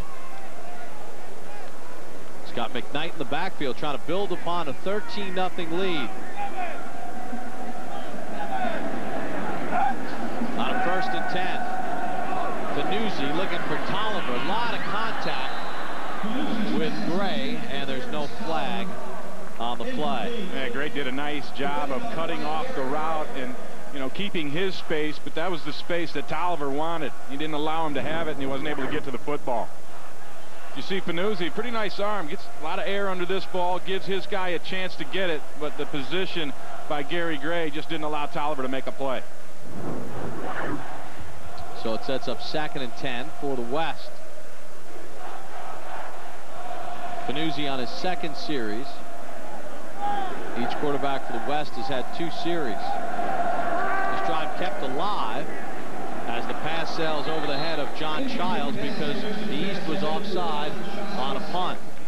Well, coming up next, Wild Card Saturday kicks off as Larry Johnson and the Kansas City Chiefs square off against Peyton Manning and the Colts. Johnson, a spectacular year. Can the Colts defense slow him down? Then T.O. and the Cowboys take on the Seahawks at 8 Eastern. It's all coming up next on NBC. Wild Card Weekend here on NBC. And some great matchups this afternoon on NBC. And what a great day to just camp out on the couch and kick back and, what, 9 hours or so of football today? Can't beat that. And what a job by Kansas City even to get into the postseason. And didn't Herm Edwards say they backed in? Not really. Yeah, he said they didn't back in. They won their games. Gray nearly had an interception as Fanuzzi was late with the throw. Of course, the big question today is, can Indianapolis stop the run? They have given up 5 yards a rush this year. And that has been their Achilles heel all year. And then the Cowboys and Seahawks, 2 teams struggling going into the postseason. Dallas will be in Seattle this evening. David Green to try a 37-yard field goal. He has been perfect today. Mallet to hold. Green is set, trying to widen the lead. Got a good leg. Yeah, he's been perfect. And he knocks it through. So David Green, who's going to Stanford, from Mission Viejo, California. Makes it a 16-0 lead for the West. Well, another alum from this game. He plays at Oklahoma. Adrian Peterson. How good was he when we saw him a couple of years ago? Yeah, it's unbelievable. Set the record for the U.S. Army All-American Bowl with 91 yards in that game, won the MVP, and he's just a special talent. The question would be for him, is he going to come back to Oklahoma next year, or is he going to move on? Well, he had the injury, came back for the bowl game, but Tom, we'll see him playing on Sundays probably next year. I think he'd have to go. The shelf life of running backs much shorter than any other position, and I think with his talent and his family situation, I think a move to the NFL would probably be appropriate, and it should happen this year.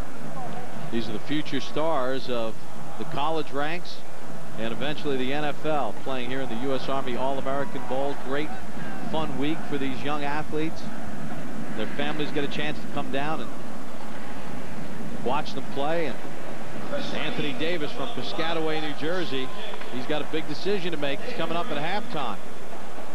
And to a man, everyone that we talked to, Bob, they all talked about how great it is to meet each other and get to be friends with these guys, each other, and then throughout their college careers, they keep those relationships going.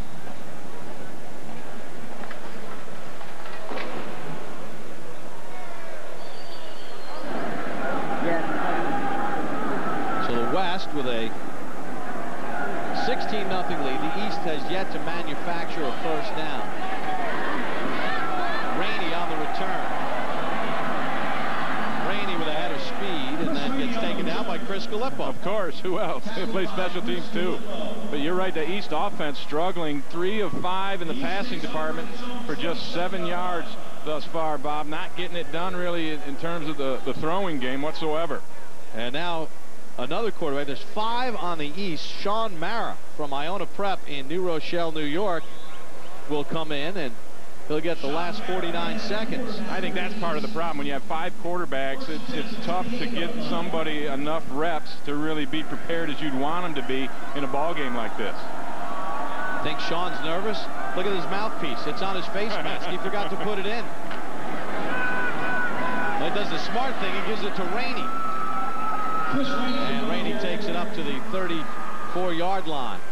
Sean Mara, the grandson of late Giants co-owner Wellington Mara.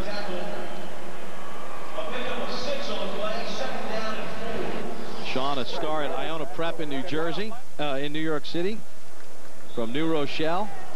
On the sidelines, he's been working the training camps with the Giants since he was a little kid. Works with the tight ends with the Giants during training camp. Throws to Jeremy Shockey all day long. And he gets his opportunity here in the final minute. He fumbles the snap. It's loose, and the West has it. So another turnover for the East. And Sean Mara, no really Division I scholarship offers at this point. He was hoping maybe to showcase himself in this game as Casey Flair did in this game several years ago. Ended up going to Colorado State. But you see that ball just kind of squirted out of there. Mara didn't really have a chance for it. What do you think about him, Tom? Does he have a chance to go D1? He certainly does. Obviously not maybe one of the big-time Division I programs, but when I saw him on film, this guy, obviously he's been playing quarterback since he was a little kid, and he's got a decent arm, he's got good feet, and he's a very intelligent ball player. And he played pretty good competition out there in New York, and it's just a matter of some school believing in him and signing him up. So here comes the West again, and Clausen not able to hook up with Ahmad Page. Well, a great adjustment by Page. That ball thrown a little behind him. He's got his eyes back, made the adjustment, almost had the spectacular grab. Right now the storyline in this game, as we get a look at the attempt by Page, is the fact that the West offensive and defensive lines are controlling the point of attack, because the East quarterbacks have been under duress on their throws, and the West has moved the ball whenever they've had it. Arizona holding down for the block. Arizona. AZ put AZ in. Not sure what that was. That was Everson Griffin. All right. Avondale, Arizona. Final play of the half. Clausen just heaves it into the end zone, and it's intercepted again by Eugene Clifford. His second interception. Yeah, Clausen just threw that one up, kind of a Hail Mary type throw, just hoping for good things. Well, each team has turned it over twice, but it's been much more painful for the East as we send it down to Marty Snyder. And Bob, Matt Sims will start the third quarter for the East squad, 16-0, no first downs. How do you guys kickstart this offense? You know, really, we got to come out in the second half and just keep playing hard. And, you know, we can't get down on ourselves, and we just got to keep a positive attitude. With 5 quarterbacks, is that kind of hard to develop the rhythm for you guys? You know, we've had a whole week to practice, and, you know, we've been used to it now, so it's not that bad anymore. Is their defense doing some things that are perhaps surprising you? No, they're not. You know, we just got to keep playing hard and keep our heads up. All right, Otis has a story from the west sideline. Otis? That's right, Joe McKnight, the only touchdown in the first half. What does it mean for you to be able to perform out here with other great football players? I mean, it's an honor to perform out here with other great football players. I mean, I can showcase my talents to the highest expectations. And a lot of people comparing you to Reggie Bush. How do you take those comparisons? It's an honor to be compared to Reggie Bush, but I'm not that good, Jay. All right, good luck to you in the second half. All right, versatile athlete as well. 23 points average in basketball as a junior. All right, Otis, well, here in the first half, the West able to control things here at the U.S. Army All-American Bowl. We've had live declarations and many more to come with the second half when we return to San Antonio, plus Jimmy Roberts standing by in our New York studios here on NBC. The premiere of the new NBC Sunday starts with a special Deal or No Deal. Then it's the premiere of Grease, You're the One That I Want, where you pick the leads. And the premiere of The Apprentice LA, where the winners live in a mansion and the losers... intense. The premiere of the all-new Sunday starts at an early time, 7/6 Central on NBC. Eczema. Your child has an uncontrollable itch. Unchecked scratching leads to rashes and skin breakdown. Get Sarna Sensitive Anti-Itch Lotion, specially formulated to relieve the itch of eczema. Sarna Sensitive contains a clinically proven medication, plus added moisturizers that relieve the itch and soothe the dryness. Steroid-free Sarna Sensitive is safe to use every day. For effective and gentle itch relief, get dermatologist-recommended Sarna Sensitive Anti-Itch Lotion. Sarna Sensitive from Stiefel is available at these fine stores. Diamonds, the gift of love. The Jewelry Exchange has thousands for every budget. Half-carat fancies are $3.99, 1-carat solitaires $5.99, 2-carat $19.90, and 1-carat ISI quality sold elsewhere for over $5,000 are just $2,900. The Jewelry Exchange has thousands of GIA large and fancy diamonds at the guaranteed lowest price. High-end diamonds are shown loose, then set and sized while you watch. Plus, no interest for 6 months. Buy factory direct and save. The Jewelry Exchange in Sudbury. It's almost over. Shreve, Crump & Lowe's spectacular reorganization sale. There's still a gigantic selection remaining. Shreve's must dispose of all this inventory immediately. We've taken even greater reductions one final time. Diamonds, precious gems, fine jewelry, and giftware are now 40 to 60% off original ticketed prices. Save on famous brand Swiss watches too. Now 30 to 40% off. Don't miss this opportunity to take advantage of Shreve's final reductions. This is one sale you can't afford to miss. One team is always one step ahead. Step in Winter, only on 7 News. Welcome to the ADT NBC Sports Update. Here's your host, Jimmy Roberts. And hi again, everyone. We welcome you back inside our New York studio. We've got NFL news and preview shortly, but we start with college basketball in Gainesville. Gator fans no doubt thinking about Monday night and Ohio State. But before football's national championship, an SEC hoops game today with Georgia, and Florida spanks Georgia again. 5th straight time the Gators have beaten the Dogs by double digits. The defending national champions now 11-0 at the O'Connell Center by, get this, an average of 34 points. Time now for our ADT Good Sport Award, and for that we go back to last Monday night and the Fiesta Bowl and some magical plays by Boise State. What a game. First, the hook and lateral. There's the pass and the lateral, or the ladder as they call it. Can't work it any better than that. And that sent it to overtime. Then in 4th and 2, an option play got the Broncos within 1. And then perhaps the most shocking play of the evening, the Statue of Liberty, and it worked for the 2-point conversion. So to Coach Chris Peterson and his entire team, we honor you with the ADT Good Sport Award. When we return, we'll look ahead to today's wild card games in Indianapolis and Seattle. First, we'll step aside for these messages from your local station.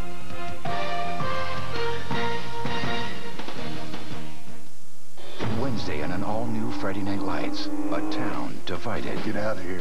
A family humiliated. He wouldn't even look me in the eye. It's done. And a daughter who decides enough is enough. Do it! All new Friday Night Lights, Wednesday, 8/7 Central on NBC.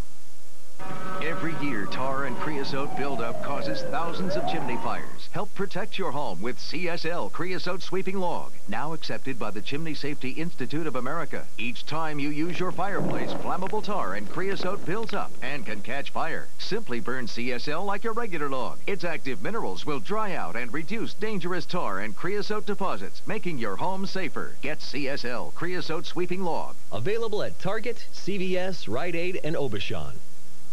Have you looked at your car's finish lately? Maybe it's time to get it painted. And now's the best time because Maaco is having a sale. At Maaco, you'll get a quality paint finish and a great deal. Best of all, Maaco will get the job done fast. Hurry and call today. For a limited time only, get half off our popular presidential paint package. If it's time to paint your car, visit your local Maaco Cosmovision specialist today. Diamonds for every budget. The Jewelry Exchange has 1 carats for $5.99, certified ISI quality for $2,900, plus thousands of rounds and fancies, all guaranteed the lowest price. Plus, no interest for 6 months. Buy Factory Direct, the Jewelry Exchange in Sudbury. Do you have a room you're dying to redo? Let 7 News help you get the room you've always dreamed of on a budget. Just go to WHDH.com and click on Room for Improvement for your chance to get a makeover. Sponsored by Bernie and Phil's Furniture. Hank Phillippe Ryan, only on the news station, 7 News.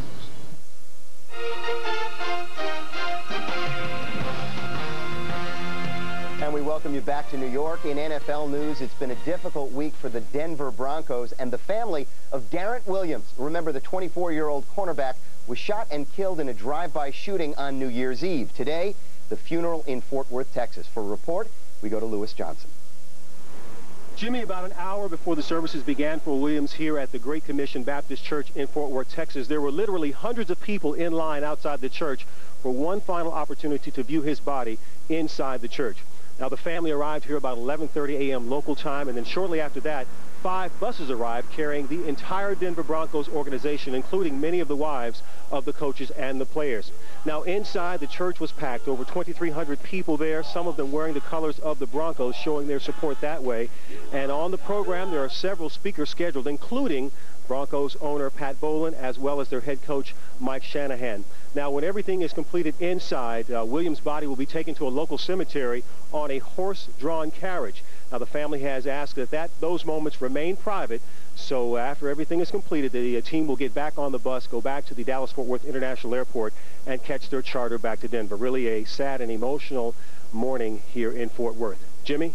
Just 24 years old. Thanks, Lewis. And back in Denver on Friday, police arrested a 23-year-old man and plan to question him about the shooting. Meanwhile, the NFL playoffs get underway this afternoon, and we've got a wild card doubleheader for you here on NBC. Kansas City at Indianapolis, followed by Dallas at Seattle. We have 2 reports today, starting with Bob Newmeyer in Indy. Well, thanks, Jimmy. The Indianapolis Colts have been a boom during the regular season, but a bust during the playoffs. Peyton Manning has had a fine year at 12-4. In fact, the Colts have now 4 straight years of 12-plus wins, and that ties an NFL record. But Manning is only 3-6 in postseason.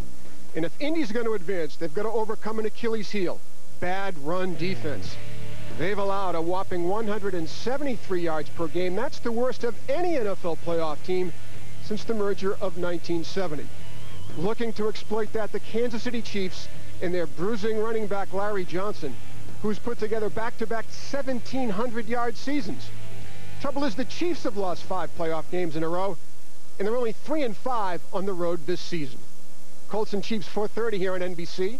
For a preview of tonight's Dallas-Seattle game, let's go to the Great Northwest and Andrea Kramer. Thanks a lot, Bob. The Cowboys and Seahawks both limp into the postseason, having lost 3 of their last 4 games. But while the Cowboys are extremely healthy and at full strength personnel-wise, the Seahawks wide receiver and defensive back core has been decimated by injuries. 3 of their receivers, including Darrell Jackson, will be a game-time decision, and 3 of the 4 top cornerbacks have been lost the past 2 weeks. The good news, quarterback Matt Hasselbeck and running back Sean Alexander are both rounding into form after having missed 4 and 6 games respectively. And Jimmy, Alexander told me he's feeling unbelievably fresh, and what with all these injuries, his role could be huge tonight. Well, certainly a couple of interesting games. Bob and Andrea, thanks so much. Our coverage gets underway at 4 o'clock Eastern with Football Night in America. And we remind you, for all the latest on the NFL playoffs, go online to NBCSports.com. Check out a special playoff roundtable from our Football Night in America crew. It's all at NBCSports.com. Enjoy the football later. Right now, it's back to San Antonio and the U.S. Army All-American game. This has been the ADT NBC Sports Update. ADT Security Services, the world leader in home and business security.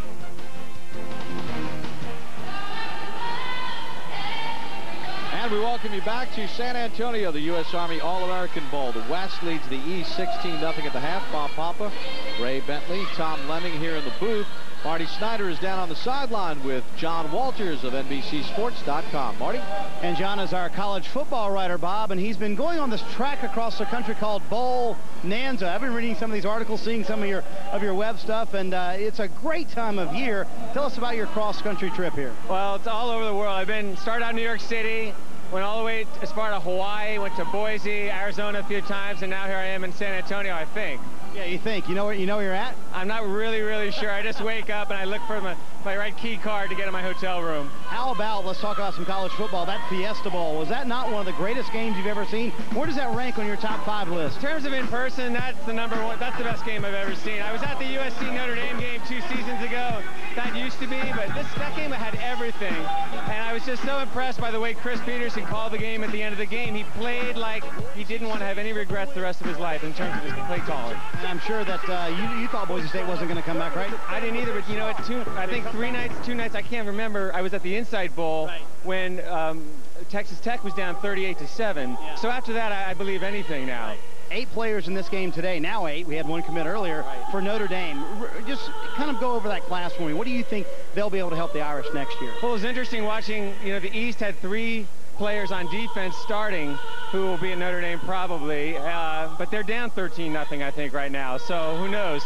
But you have to love Clausen. I've been very impressed watching Gary Gray play the cornerback position, and they're going to be strong. Armando Allen, who's a potential, is not in the game today. I was hoping to see him. All right, we appreciate all your writing and your Bonanza trip. It's fun to read. Thank you very much. All right, and the declarations continue down here. Otis Livingston has 1 more. Otis? That's right, Marty. One of the big announcements, one of the best offensive linemen in the nation, definitely #1 offensive line prospect in New Jersey, Big Anthony Davis, and I see you've narrowed it down to Ohio State, Rutgers, and USC. What's going to be, big fella? Oh, the fakeroo. Rutgers University doesn't have far to go. Why was it important for you to join Greg Schiano's crew? He's putting together quite a program there in Piscataway. They're a program that's on the rise, and they're going to continue to get better year by year, and I want to be a part of it. All right. And to Mom Sharonda, your son staying home, how important was it for you that he stayed at home? Very important. Now I can make it to all of his games. All right. I'm sure he'll be stopping by for some meals every now and then. All right, Jamie, over to you.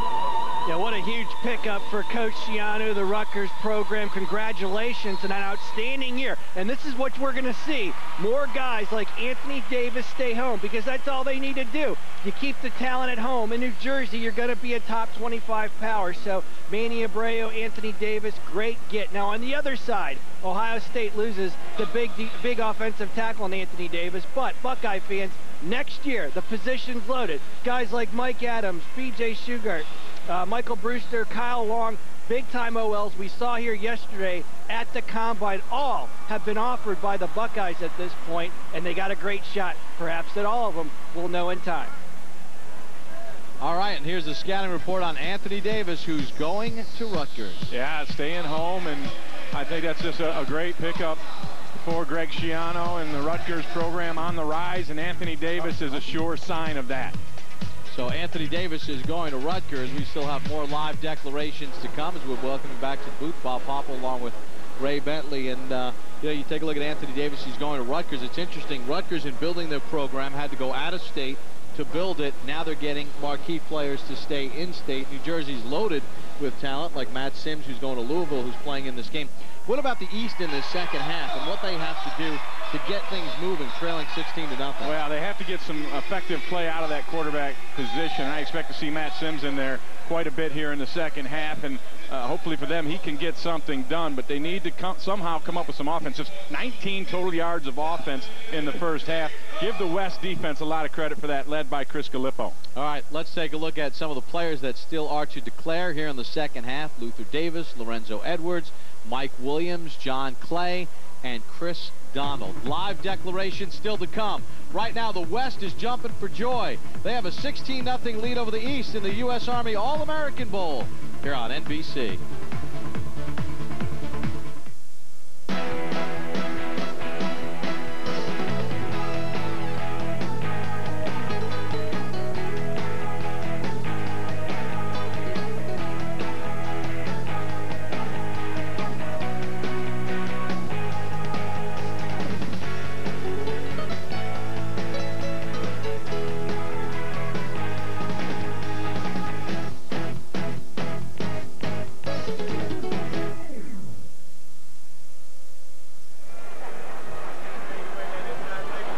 Sims loosening up on the East sideline. He only got one series in the first half. They went 3 and out, got sacked on a 3rd down, and the East has not been able to do anything so far. See Sims 1 for 1 for 4 yards. Rainey has 8 yards rushing. Ben 2 catches for 4 yards. Ray, they don't have a first down yet. No, and these are some small numbers. But the thing about it is they had to spread around the quarterback play position. But I think you know Sims is going to get in there and he's going to play a little bit more in the second half, and hopefully for them he can get it done. You see the numbers from the West leader, Jimmy Clausen, 4 of 10. I think he had 2 passes dropped in that regard. Threw a couple of balls that should have been touchdowns. Joe McKnight with the only touchdown in the ball game, and Niles Paul, the leading receiver, with 3 grabs. Each team has turned it over twice in the ball game. Clausen's interception, though, a Hail Mary at the end of the half. So David Green will kick off for the West. To the East, Deontay Thompson and Chris Rainey back deep. Rainey has it bounce over his shoulder into the end zone, and he's going to run it out. Rainey thrown down at the 3-yard line. There's a flag on the play as well. Bring in Tom Lemming here in the booth. Tom, just your reaction on the Anthony Davis decision to go to Rutgers. You know what it is? It's Rutgers' biggest catch ever. And really in just the way people are perceiving the program, Anthony is a super big prospect this year, one of the guys that everybody considered one of the top 10, 15 players in the nation. Rutgers never even come close to that before. So what he does is bring legitimacy to the recruiting program. There was no flag on the play. It was a yellow towel. Right now, Charlie Weiss got the other 3 of the top 4 prospects, but I think next year you're going to see Rutgers having more effect in state and also in states like Florida and throughout the Atlantic coast. And there was no flag. You heard referee Herb Pound say there was a towel. And it's going to be interesting to see what the East can do here. And now Matt Sims has to call a timeout because the East, well, they only had 9 guys on the field, Bob. Did not have enough players on the field. Look at the highlights from Matt Sims here in high school. Look at him wing this football right on target down the middle. You know, just the accuracy is the thing that stands out to me with Matt Sims. And of course, you know, he's been groomed. The family name speaks for itself. He's had great direction throughout his entire life, and it shows as he has learned a lot of valuable lessons, and he is an outstanding quarterback. He wants Anthony Davis to come in and block for him as we get set for the start of the 3rd. You know, Matt Sims, very level-headed. We asked him about the positives of being a Sims and the negatives. He had to deal with a lot of hecklers over the years, just because of his last name and who his dad and his brother are. Yeah, we asked him about throwing the ball around in the backyard. He says when they get in the backyard with the Sims family, it's wiffle ball that they play. And he said Papa Phil has a mean curveball. He can hardly hit it. All you wiffle ball players out there. Let's see if Sims can get the East offense going. They're going to run it. And boy, you talk about some hard running. by Noel Devine. He did all he could do to just get the ball out of the end zone. Yeah, you know, it amazes me with him, you know, 170 pounds, and yet he's still able to have power. And watch the move. He takes a hit there, he shakes it off. Takes a hit there, shakes that one off. He broke 2 tackles, almost broke a third to bust that thing out of the shadow of his end zone. Stephon Francois finally brought him down. And after taking 8 hits on 1 carry, Devine's going to come out. Robert Hughes in at the tailback for the East. Sims to throw and dropped by Hernandez. Man, did Everson Griffin, the defensive end, get laid out. Yeah, Ryan Pugh, I believe it was, put the block on him, tried to reverse direction, did Griffin, chasing down the bootleg, and Ryan Pugh was just waiting for him. Check it out right down here at the bottom. Watch this hit. Pugh's going to set him up and then come back around, and hello, Mr. Griffin. Ryan Pugh's really impressed me all week. Matter of fact, Marvin Austin said he's the only player ever to pancake him. You need a little syrup on that one right there. Pugh going to Alabama. So another 3rd and long for the East, 3rd and 9. Sims finally has some time and completes it. And that's the first down for the East. Duval Kamara from Hoboken, New Jersey, who's going to Notre Dame on the catch. And Sims said that he and Kamara throw a little bit back home, so he was most familiar with him.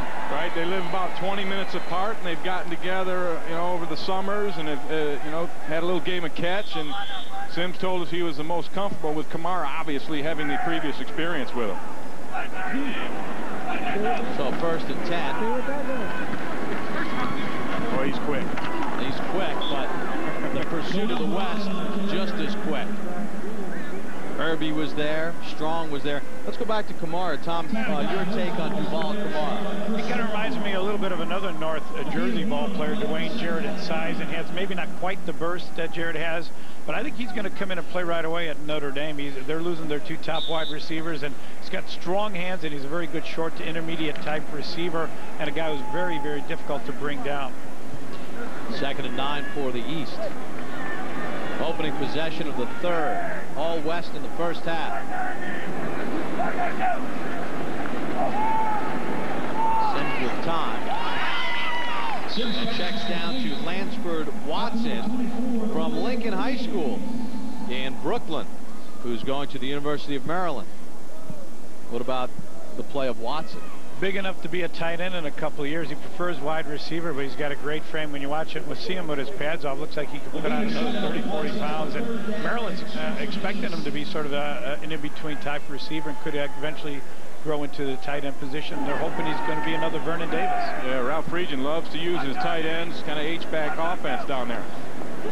3rd and short. Sims under some pressure, and again, Hernandez can't reel it in. Boy, talking with head coach Greg Toll yesterday, he said, boy, Hernandez makes everything look so easy, the way he runs his routes and effortless and everything, but boy, he's struggling with the football today. Yeah, he sees him as a guy that'll be able to go in the slot and be a nice mismatch type receiver. Didn't know if he would block anybody. I think he needs to put some of that weight on you were talking about, Tom, in order to really refine the blocking skills. You got to have to bring a little something with you. A tough afternoon for Hernandez. Couple of drops. Brantley, nice high punt. Williams did not call for a fair catch, and he gets tackled right on the spot. 33-yard punt, no return. Aaron Hernandez on his way to Florida by way of Bristol, Connecticut. 3rd quarter action, West in front. Many half-ton trailer hitches on the road look like this. Here's the one you want. That's the biggest toad in the puddle. Available on the all-new full-size Tundra. Learn more at Toyota.com. What makes a work truck beautiful? Guts. Available on the all-new full-size Tundra. Learn more at Toyota.com. I was pretty nervous, apprehensive. It was tough to tell him I was joining the Army at first. I did research on my own, tried to get an idea about what the Army was going to be like. It's given me a whole bunch of confidence. But no, I'm very proud of him. He's just a stronger, more driven individual. He can outrun me. If your son or daughter wants to talk about joining the Army, listen, you made them strong, we'll make them Army strong. Find out more at GoArmy.com. It was my worst nightmare. I was away on business and my wife called. Someone had broken into our house. We got lucky. They just wanted our things. What if the guy had still been there? I've never felt so helpless. I called ADT the very next day. A single ADT system can help protect your home from burglary, fire, and carbon monoxide. Save over $250 on a family package, plus get 1 free month of monitoring. Protecting my family is the best investment I ever made. ADT, always there. The 2007 U.S. Army All-American Bowl is brought to you by the United States Army. There's strong, then there's Army strong. Visit GoArmy.com. By ADT, America's residential and commercial security leader. By the Lincoln Financial Group, providing powerful retirement income security resources to help you say, hello, future. And by Toyota, moving forward. Let's send it down to Marty Snyder. Well, Bob, I found a couple of guys who are in the ROTC, and they're also going to college. So I have to ask Dan Nelson, who is a senior captain on the UCLA team, even in the ROTC. So how do you manage all that? Are you doing football, ROTC, and studying? How do you get all that done? A little bit of time management, a little bit of discipline, and, you know, hard work, and you get lucky every now and then, I guess. And Bridget Takero is a sophomore captain on the cheerleading team. So can you enjoy the college experience and be in the ROTC and get all your studying done and all that? Well, that's the benefit of ROTC, is that you're able to experience college life and still train to become an Army officer. All right, guys, a perfect example of what the ROTC can do for you. Maybe we should enlist Ray. What do you think, Bob? I think he's past his age. I think he's too old and he's too slow. Yeah. That'd be my opinion. You got to have cartilage to be in the Army, don't you? Yeah, I think your knees wouldn't pass the muster. Probably not. Jimmy Clausen in at quarterback for the West here to start the third. Joe McKnight, who has the only touchdown in the game, came on a short run. As you get a look at Clausen, 49 touchdown passes this year. Still declaring live in this quarter, Luther Davis and Lorenzo Edwards. Edwards having a nice game on defense. Was the leader in tackles for the East. 2nd and 9 for the West. Tolliver. Nice tackle by Eric Berry at the 49-yard line. Takes it to a minimal gain. Eric Berry's an interesting player. You know, played quarterback in high school and didn't get to play a lot of corner. He come out here and just showed you, Tom, that he has the versatility to play anywhere on the field. I think he's probably the top cornerback in the country. He's only played 1 game this year. And as a junior quarterback, Gary Gray, the same thing out of South Carolina. Too valuable to just keep at corner, so he played most of the year at quarterback. Both of them, I think, have big-time futures. Berry had over 1,000 yards passing and 1,500 yards rushing at quarterback for Creekside High School, Fair Lawn, Georgia. 3rd and 5 for the West. Clausen under pressure, gets it to McKnight. McKnight trying to get to the edge and does not. Great hustle by the East. Lorenzo Edwards hustling along the way. Marvin Austin Jr. nearly had a sack. Right, he thought he had a sack. This is a great decision by Clausen to pull this down because it would have hit Austin right in the chest, and then he still finds the receiver. Now Austin loses his hat and says, oh, wait a minute, this play's still going on. Ends up trying to get back into the play.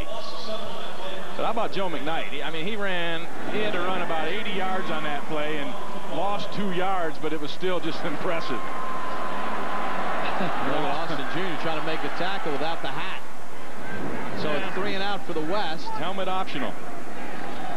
Green lets it go.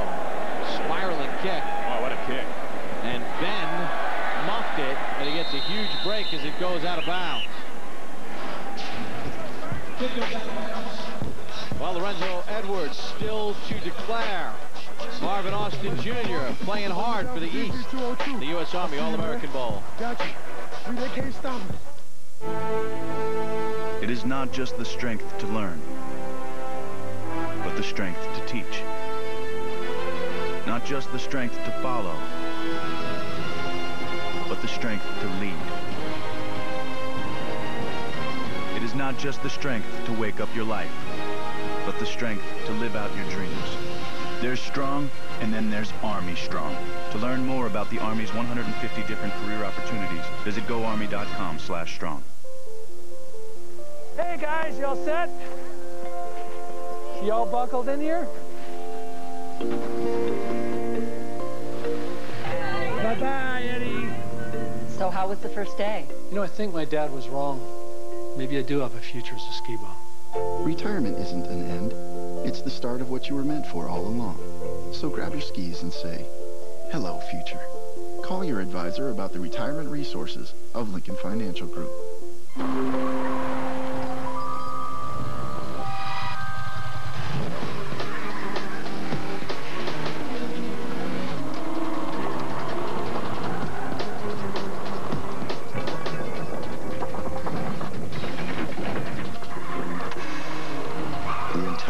Of downhill assist control. The RAV4 from Toyota.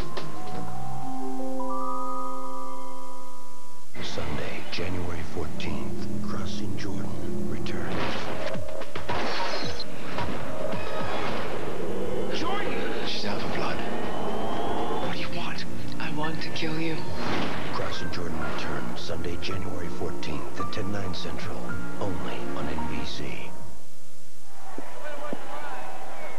Right now, the East on the short end of a 16-0 score against the West. Time for another declaration. Luther Davis from West Monroe High School in Louisiana is with Otis Livingston. That's right, Bob. We have a run of Davises over here. Moments ago, offensive lineman Anthony Davis, who said he's going to Rutgers. Now, Luther Davis, and your choices are Oklahoma, Florida State, and LSU. Which is going to be? Well, I decided to be an LSU Tiger. LSU. Of course, a lot of schools to choose from, a lot of great schools. Why LSU? Well, I figured if I'm going to win the national championship, why not win it at home? Oh, okay. And it has to be extra special. You have one of your teammates here who's in the Army right now, making a declaration in front of him. Yeah, that's real special. I mean, he was the defensive tackle on side of me last year, and so it's real big to have him here along with my family somewhere out here in the stands. All right, congratulations, LSU Tigers. Jamie, what do you think about this pick? It's a great pickup for Les Miles and Bo Pelini at LSU. We saw Joseph Barksdale from Michigan pick LSU earlier. Now will Luther Davis, his teammate Will Blackwell, also pick LSU in the coming weeks? He could project as a tackle or on the offensive line. Here's the bio on Luther Davis. Tom Lemming, your report on Davis. Well, he's got great potential. As Jamie mentioned, that defensive line at West Monroe is fantastic. Will Blackwell's teammate might even have more potential than him, and he's down to LSU and Notre Dame. Matt Sims remains in at quarterback for the East. Aurelius Ben on the catch, picks up about 8 or 9 yards. And Ben breaks a tackle or two every time he gets the ball. He's just one of those guys that's slippery. He's got the great hips, and I see him as being a special player, and went to Illinois, Tom. You know, most people don't realize he's almost 215 pounds, or in the 10.6, 10.700 meters, and it's a huge pickup for Ron Zook. Really needs some offensive firepower. Yeah. Really is certainly going to bring it. The thing I like is he's a linebacker on defense, so you know he's got some toughness to him as well. I think it's a 3.4 grade point average.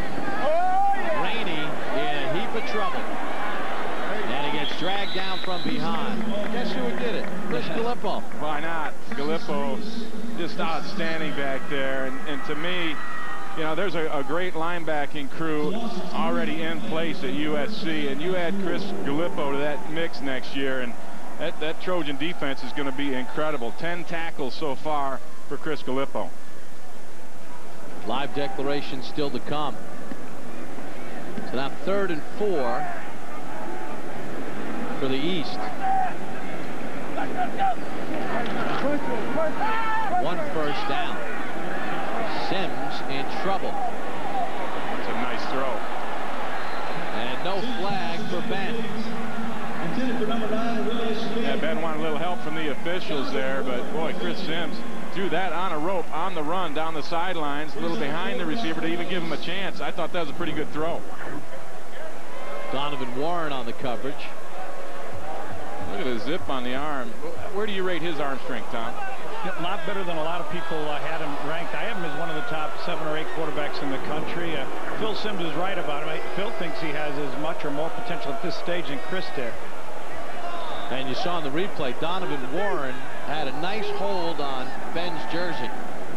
Yeah, Ben had a case there, it looks like. John Brantley to punt. Williams back deep for the West. Brantley to Williams. Williams took a blow to the head, but takes it inside the 30. Final tackle by Gray at the 28. Well, Matt Simms in the East can't figure out the West defense. West looking for more. In front 16-0 here in the third. It is not just the strength of action. It's the strength of honor. Not just the strength to follow, but to lead. Not just the strength to push, but the strength to push yourself. It is more than physical strength. It's the strength to carry the things that weigh the most. There's strong, and then there's Army Strong. Find out more at GoArmy.com/strong. Any tailgater with a few brats under his belt knows if you don't turn them, you burn them. So, if you're going to jockey those Johnsonville brats around the grill, come prepared. Or at least, prepared to improvise. Welcome to Heaven on a Bun. Welcome to Johnsonville. Bobby Jones, the first to win golf's Grand Slam. Byron Nelson, the first to win 11 straight tournaments. Arnold Palmer, the first to break the $1 million plateau. Jack Nicklaus, the first to win 18 majors. But who will be first to be crowned the season-long champion and take home the FedEx Cup? The game of the week. Penguins, Flyers, Crosby, the next Gretzky. Crosby makes a fade. Malkin, the next Lemieux. Here he comes. Hockey's next superstars. This time on the same team. Penguins, Flyers, the game of the week. Next Saturday, 2 Eastern on NBC. One of the stars for the East, Lorenzo Edwards from Edgewater High School in Orlando, Florida. Played safety, outside linebacker, inside linebacker, and wide receiver in high school, Ray. And sold popcorn at halftime, but you see the ability that he has and the skills he projects onto defense in his college career. He's ready to declare. Here's Marty Snyder. And Bobby's done all that, pretty much everything on the football field with 4.6 speed, so incredible speed for this young man as well. We have a lot of hats here, so let's go over them. Michigan, Notre Dame, Georgia Tech, Florida, and Clemson. We're here with the family. You brought 27 people. Who's it going to be? I'm going to decide to be a Florida Gator. He goes with the Gators, staying at home. A little surprised by that one, Jamie. It was Notre Dame and Florida at the very end, wasn't it? Yes, it was. Wasn't surprised as the Gators have really been coming along here and recruiting. Right now, the #2 team in the country trying to catch Texas. The Longhorns had 20-plus commitments before the May evaluation period. Everybody's been trying to catch Texas. The question now, when will Florida pass them, and will the Gators finish #1, or will it be USC? Right now, the Trojans are rolling as well. Tom, what's your book on Lorenzo Edwards? He played more strong safety this year. At 221 pounds, he's the ideal size for an outside linebacker. He prefers strong safety, but I imagine he's going to wind up about 240 next year or two, and he'll be an outstanding outside linebacker for the Gators. West trying to build upon a lead here of 16-0 as John Clay gets some rugged yardage. And Clay kind of injured an ankle earlier in the week in practice, and they were concerned on how effective he might be, but he looked 100% on that run. He told us yesterday that part of his preparation when he gets ready to play his high school games is he watches old video of the great Jim Brown. Well, that's, if you want to watch a good one, that's a good one to watch. A throwback style guy. Right. 2nd and 5. Taking on the defender, but to no avail. Ben Martin, who earlier declared to Tennessee, stood right in there and made the tackle. What about John Clay, Tom? And you know, his speed and, you know, his size, obviously. You know what's funny? I saw him in the state championship game as a junior, and it was the most dominating performance I'd seen from anybody from Wisconsin the last 20 years. This year he lost his entire offensive line, his quarterback, his tailbacks, only averaged 9 yards per carry, so a lot of people felt he had a down year because he had 12.5 yards per carry as a junior. I do believe he's going to either Iowa or Wisconsin. The team that gets him is going to start him as a true freshman. 3rd and 4 for Ryan Mallett and the West. Mallett, wow, on the move, able to complete it for a first down to Niles Paul. Boy, Ryan Mallett showed you the arm on that one, rolling to his right. He's going to see Paul cutting across on the bootleg action. He beats the safety across the middle to get himself open, but that was another laser shot from Ryan Mallett. Check him out right here on the run. He's just got great body control for such a big kid, and he still has some growing into that body at 6'7", 235 pounds. His upside is just tremendous. You know, offensive coordinator Mike DeBord at Michigan, I'm sure, is salivating to get his hands on him, especially after Henne leaves. I think they expect him to sort of caddy for Henne 1 year and possibly redshirt and then be a 4-year starter. Lloyd Carr did a great job recruiting him as a sophomore at their summer camp. On a 1st and goal. He had a penalty against the East.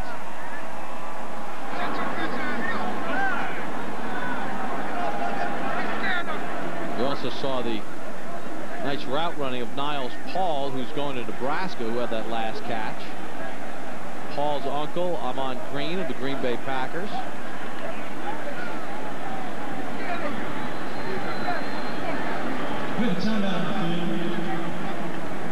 Then we get a timeout. There's Lorenzo Edwards, and he'll be joining Torrey Davis, Chris Rainey, Aaron Hernandez, and John Brantley as Florida Gators. So we get a timeout on the field with 1:37 to go in the 3rd. West looking to build upon a 16-0 lead over the East.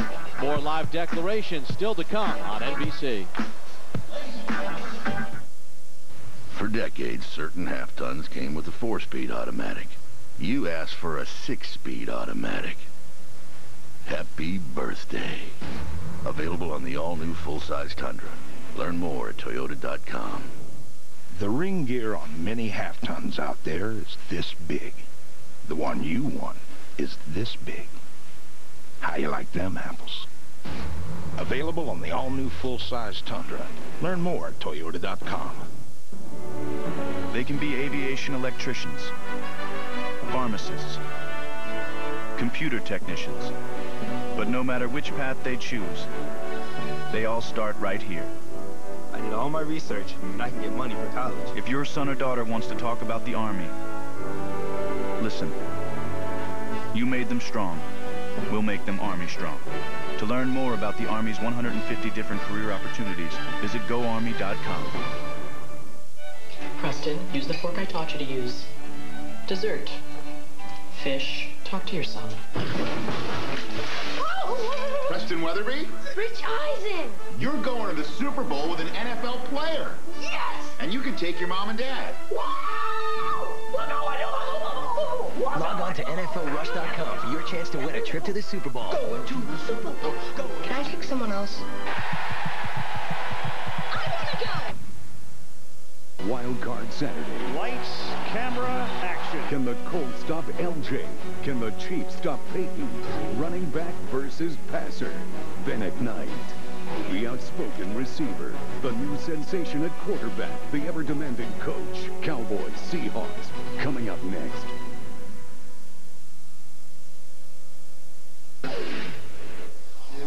Matt Sims, Franklin Lakes, New Jersey. I'm a quarterback, and I've committed to Louisville.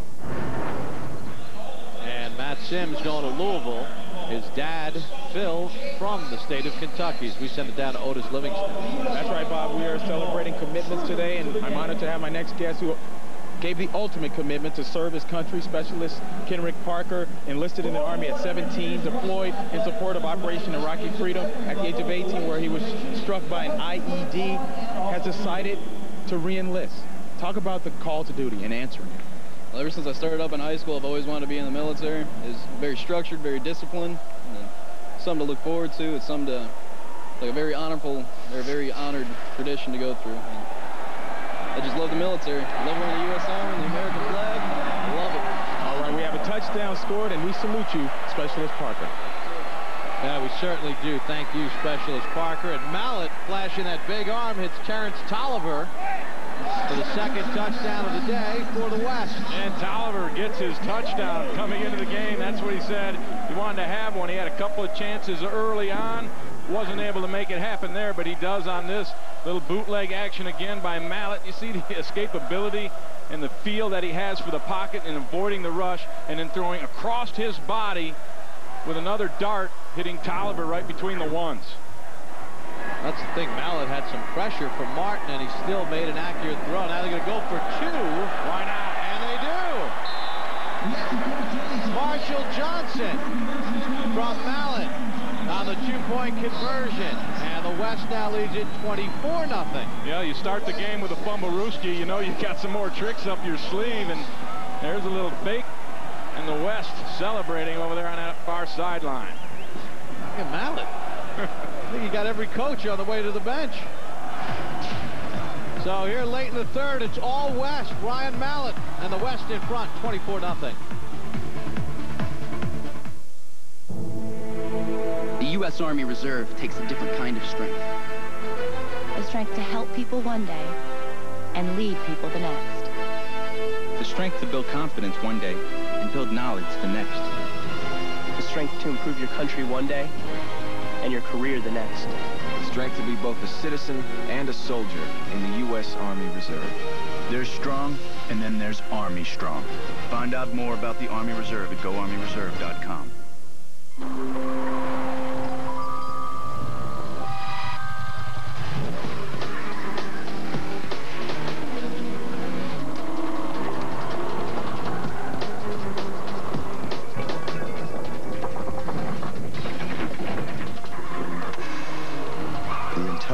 Of downhill assist control. The RAV4 from Toyota.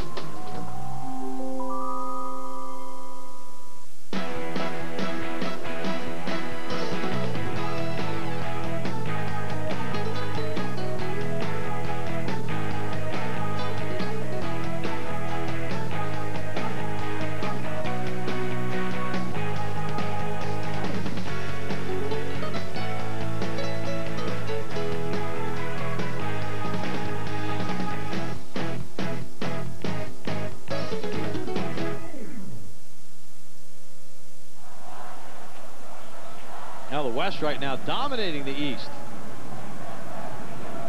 Here at the U.S. Army All-American Bowl. And I think the difference has been the play of the quarterbacks, and then the West defense has been outstanding. There's never been a shutout in this game, but we're looking at one right now. Well, also the line. The West has controlled both sides of the line. Devine. Noel Devine. Goodbye. Well, we might not have a shutout, Ray. Devine to the 30. He won't go down. The turf monster got him. And then Stephon Francois cleaned it up. 88 yards for Noel Devine. I said he was a special talent, and he showed it right there. Busting through, he showed you the combination of the speed, and then cut it back, and he finally does. Look at the acceleration, the vision. Donovan Warren cut off his angle there, and then Devine, the turf monster, got him right there. Yeah, but he just won't go down. That's the thing that impressed me. Only 170 pounds, but he just doesn't go down. Willie Korn in at quarterback for the East. Clearly their best field position of the day. Korn pressured by Griffin. Griffin has controlled that end all day, the front side for the quarterback. Yeah, and a smart player, because he saw that bootleg coming, stayed home, kept his contained, and there was really nowhere for Willie Korn to throw the football. Tom, are you surprised at how much the West has been able to dominate the East offensive line? I sure have, you know, because in practice, Ryan Pugh and Chris Jacobson were dominating the defensive line, which is the East defensive line is supposed to be the greatest group ever put together. They got 7 All-Americans on the line, but it's the West that's showing the way this time. 2nd and 10 for the East. Horn. This time he had some time. Chris Gallipo runs him out near the 10. And that is the final play of the third quarter. So right now, Chris Gallipo, the West defense, pitching a shutout. They have been dominant in this ball game with a 24-0 lead after 3. We'll be back right after these messages from your local stations. Tomorrow, 9:30, 8:30 Central, he's finally here. You're fired. The Apprentice LA, the ultimate job interview, returns. How cool is that? One twist, the losers are intense. Make them suffer, make them cry. All new Apprentice LA, tomorrow, 9:30, 8:30 Central on NBC. Right now, over half our suits and sport coats are on sale, plus hundreds of pants, sweaters, shoes, shirts, and outerwear, 20 to 50% off. Now that's a sale. I guarantee it. The Men's Warehouse Winter Sale. Colleen and Maureen are identical twins, have identical cars with identical auto body damage. Colleen uses Maaco, and Maureen another auto body shop in town. Colleen's car was repaired faster and cost $400 less. Better get Maaco, America's Cosmolution specialist. Every year, tar and creosote buildup causes thousands of chimney fires. Help protect your home with CSL Creosote Sweeping Log, now accepted by the Chimney Safety Institute of America. Each time you use your fireplace, flammable tar and creosote builds up and can catch fire. Simply burn CSL like your regular log. Its active minerals will dry out and reduce dangerous tar and creosote deposits, making your home safer. Get CSL Creosote Sweeping Log. Available at CVS, Brooks, Walgreens, and Kmart. Love's Journey. The Jewelry Exchange has Journey pendants for $89, 3-stone bracelets for $139, 1-carat platinum bands for $13.90, and 1-carat studs are $3.99. We guarantee our jewelry to appraise for double. Buy direct. The Jewelry Exchange in Sudbury. Right now, over half our suits and sport coats are on sale, plus hundreds of pants, sweaters, shoes, shirts, and outerwear, 20 to 50% off. Now that's a sale. I guarantee it. The Men's Warehouse Winter Sale. Dr. Deanna Light at 7 Health Gas, weekdays on 7 News. Back in San Antonio as we get ready to start the fourth quarter, the West up 24-0, but the East threatening. I found General Richard Cody, the Vice Chief Staff of the Army. And what does this game mean to the U.S. Army? And how do these soldiers and these football players compare? Well, what it means for the Army is it's our week to really showcase how we want to invest in America's youth. These 80 great athletes that we're showcasing today from the East and the West is our commitment to America that we want to invest in our youth. But it also gives us an opportunity to showcase our soldiers. And what you saw today is the East and West football players each were announced and came out on the field. They were met by veterans of Iraqi freedom and enduring freedom from Afghanistan and Iraq. And it was very, very touching for all of us here to watch each one of these young high school soldiers hug high school football players hug a soldier that have protected them. Real quick, General, I know the Army's been at war for 5 years now. How are our troops doing? Our troops are doing fine. Our 5 years into this war, they're tough, they're strong, they're committed to this fight, and they're committed to this fight because they're getting the support of the American people. The Army will remain strong as long as America stays strong behind them. And we certainly appreciate your involvement, General. All right, thanks, Marty. All right, Bob? All right, and you see the Army in attendance today. They've enjoyed themselves throughout the course of the day, the men and women of the U.S. Army. Offside against the West, so it's 3rd and 3 for the East. Korn, the quarterback. And he tried to fake the handoff and did not fake anybody out. Andre Jones, who's going to Tennessee from El Paso, Texas, on the tackle. Yeah, that was a jailbreak. There were several defensive linemen from the West that just popped through there, and there was nowhere for Willie Korn to go. And now they're going to go for this on 4th down, try and get back into this ball game somehow. I'd try to get Korn on the edge and give him a chance to hit a crossing receiver. See if they get it to Hernandez. He's had a couple drops. Be a nice confidence boost for him. Korn underneath, but short of the 1st down. Marshall Jones had it read perfectly, and Thompson could not escape him. So the East had great field position, but they could not capitalize. And the West remains in control. The ring gear on many half-tons out there is this big. The one you want is this big. How you like them apples? Available on the all-new full-size Tundra. Learn more at Toyota.com. For years, the front brakes on many half-tons were this big. You wanted brakes this big. Bingo. Standard on the all-new full-size Tundra. Learn more at Toyota.com.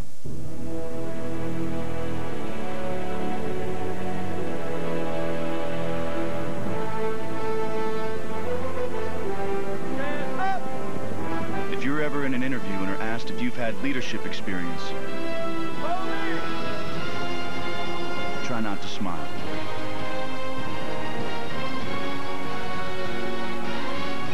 There's strong, and then there's Army Strong. Find out more at GoArmy.com/strong. Tomorrow at an early time, 7/6 Central. It's Deal, Deal, or No Deal.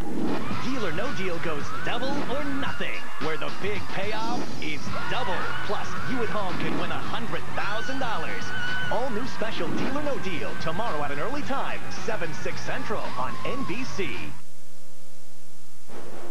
The 2007 U.S. Army All-American Bowl is brought to you by the United States Army. They're strong, and then there's Army Strong. Visit GoArmy.com. By Toyota, moving forward.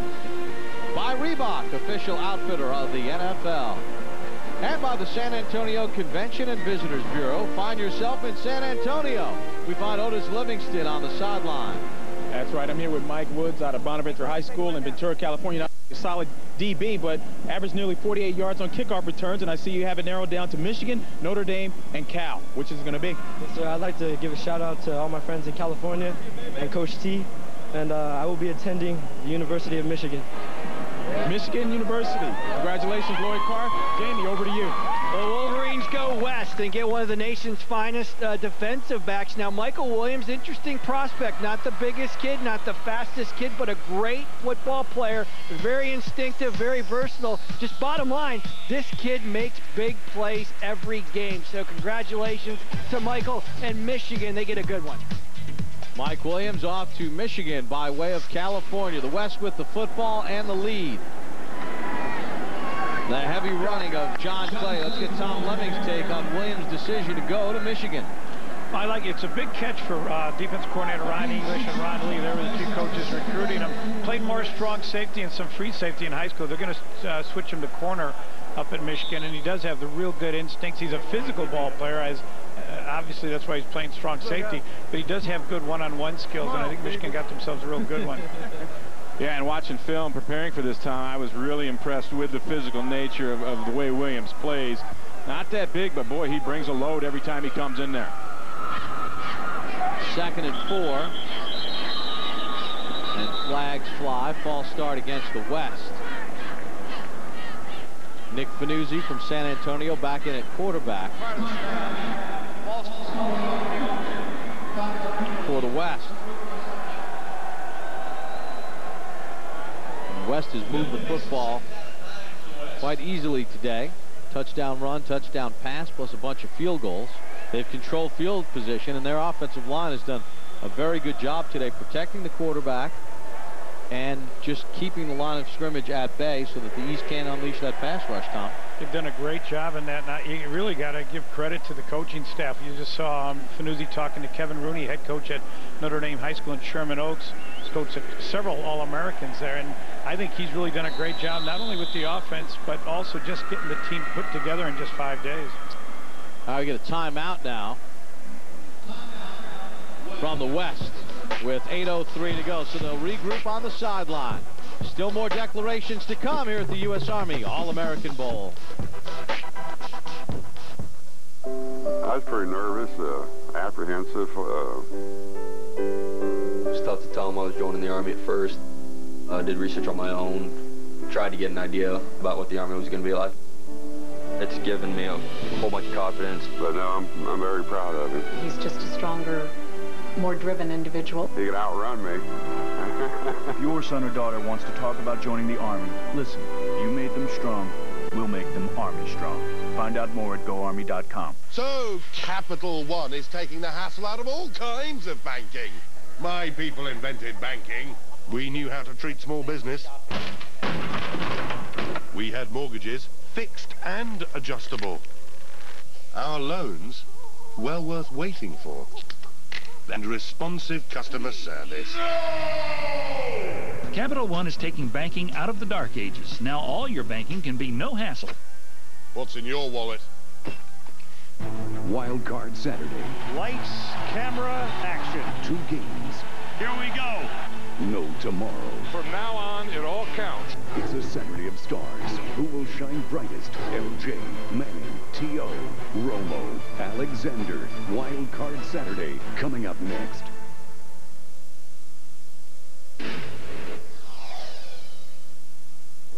Where this been? Washington, D.C., Dunbar Senior High School. Martez Wilson, defensive end, linebacker, Simeon High School, Chicago, Illinois. D'Angelo McCray, Andrew Jackson High School, Jacksonville, Florida. And we are the Fighting Illini. Some talented players going to Illinois. There's a problem with the stadium clock, but we got that all squared away after the West timeout and 24-0 lead. They had the ball on a 2nd and 9. Panuzzi just slung it down the middle of the field, intended for Ahmad Page. Incomplete. Yeah, Panuzzi's arm wasn't as strong as he thought it was. He tried to just quick whip that one out there, and he needed to wind up a little bit and get his body into that one. But how about Illinois in the recruiting class, the 3 guys that we just saw there, Tom? How are they doing? Unbelievable. You know, they were 2-10 this year. I've never seen a 2-10 team do this kind of job recruiting, but you got to give a lot of credit to Ron Zook. You throw him in there with Phil Fulmer, Mac Brown, Pete Carroll, Charlie White, Urban Meyer, and Lloyd Carr is probably the best recruiting head coaches in the nation. Tremendous job. Yeah, Aurelius Ben told us they're going bowling next year. I assumed he meant to a bowl game and not an alley. Panuzzi under pressure got hit as he let it go. Panuzzi being chased from behind by Martez Wilson. Yeah, and here's the vaunted defensive line. This is the kind of thing that we expected with the talent up front there, and finally they do get some pressure on the quarterback. We just saw Wilson with his declaration to Illinois. This guy's a little different. He caught 40 passes for over 1,000 yards as a wide receiver. He's going to be a red zone receiver at Illinois. And he does not have the strength and size yet to be a dominating defensive end. They're going to play him at outside linebacker until he gets a little bit bigger. Yeah, he was originally a wide receiver prospect and then kind of converted on that. From his junior senior year, he went from 200 pounds to 232. Green to punt. Fair catch called for as it bounds out of bounds at the 36-yard line of the West. Time for another live declaration with Otis Livingston. That's right, John Clay out of Park High School in Racine, Wisconsin, voted the nation's top big back, and as you see, he is a big back. You have Iowa, Wisconsin, Ohio State. What's going to be, John?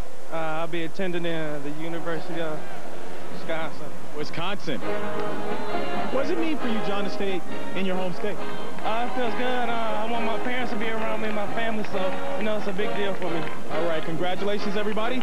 Jamie, over to you. Now, what's it about Wisconsin and the big back? Ron Dane, P.J. Hill, this past year only a registered freshman, Brian Calhoun, Michael Bennett. Some great running backs we've seen over the past 10 years or so at Wisconsin.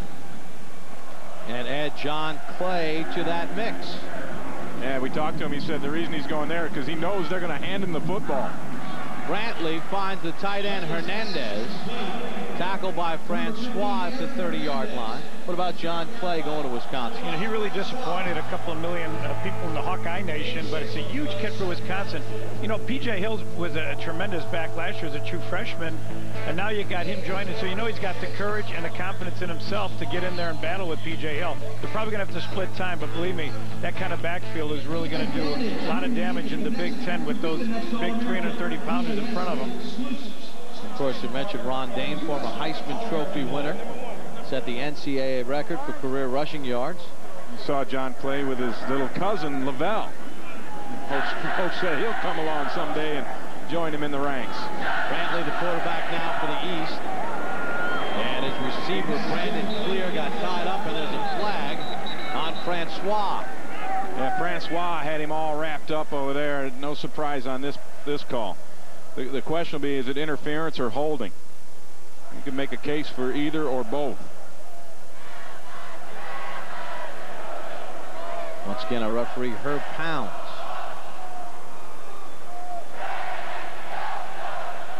Will give us the call. He's trying to manufacture some points here. As we mentioned, there's never been a shutout in the U.S. Army All-American Bowl. A lot of discussion over what seemed to be an obvious foul.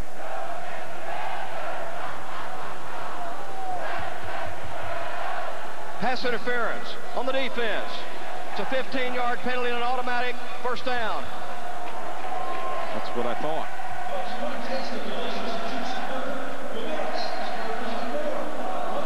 Well, the men and women of the Army having fun here at the Alamo Dome. These players playing their last high school game. And talking to a lot of the players, they said it just the size and speed gets them those first couple days of practice. Linemen who have never been beaten. Brantley gets whipped down by Tyler Nielsen from Humboldt High School in Iowa. Nielsen showed you the 4.5 speed there. He closed hard and fast. He came on very, very strong. You know, he's up to 215 pounds now, and I think maybe that's going to take a little bit of the pain away from losing John Clay, because this guy's going to come in and make an impact.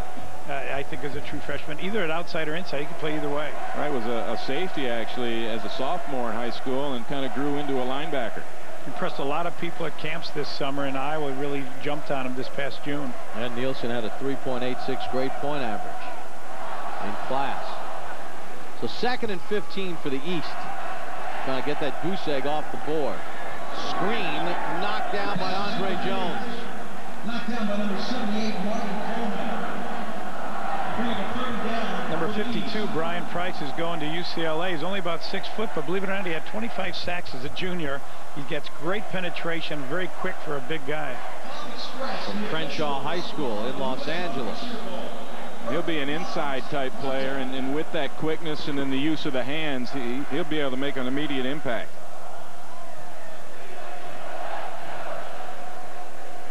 So 3rd and 15 for the East.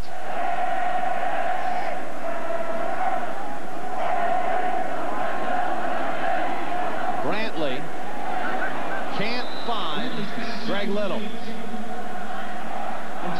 Good press at the line of scrimmage by Stephon Francois. Just totally disrupted that route from the beginning. Now they're going to bring Sean Mara in. Got him on the sideline. He's going to come in, one of the 5 quarterbacks for the East. Coach Greg Toll trying to get something. I don't know if there's a trick play they have in for Sean Mara. Still does not have the mouthpiece in. Mouthpiece optional. 4th and 15. Mara to the end zone, deflected, and trying to hook up with Deontay Thompson, cannot. Donovan Warren on the coverage, and he was right in Thompson's hip pocket the whole way. Mara threw it up there to give him a chance, but the coverage is just too tight. Nice throw here by Mara. Lets it get up there, a little air underneath it, but again, just the perfect position from Donovan Warren. So once again, the West keeps the East off the scoreboard here at the U.S. Army All-American Bowl. There she goes. One that got away. You see the way she was looking at me? You're not going to believe this one. Let me take you back to what happened. Why do I care? I mean, he's a loser. I can't believe I won. I can't believe it. I didn't mean to spill coffee. It was hot. How could I blow that? Never, never, never enough. Yeah. Sorry, I shouldn't have done that. I'm sorry. I'm not mad at you. Thank you. I'm starving. You want to go, get like some Chinese or something like that?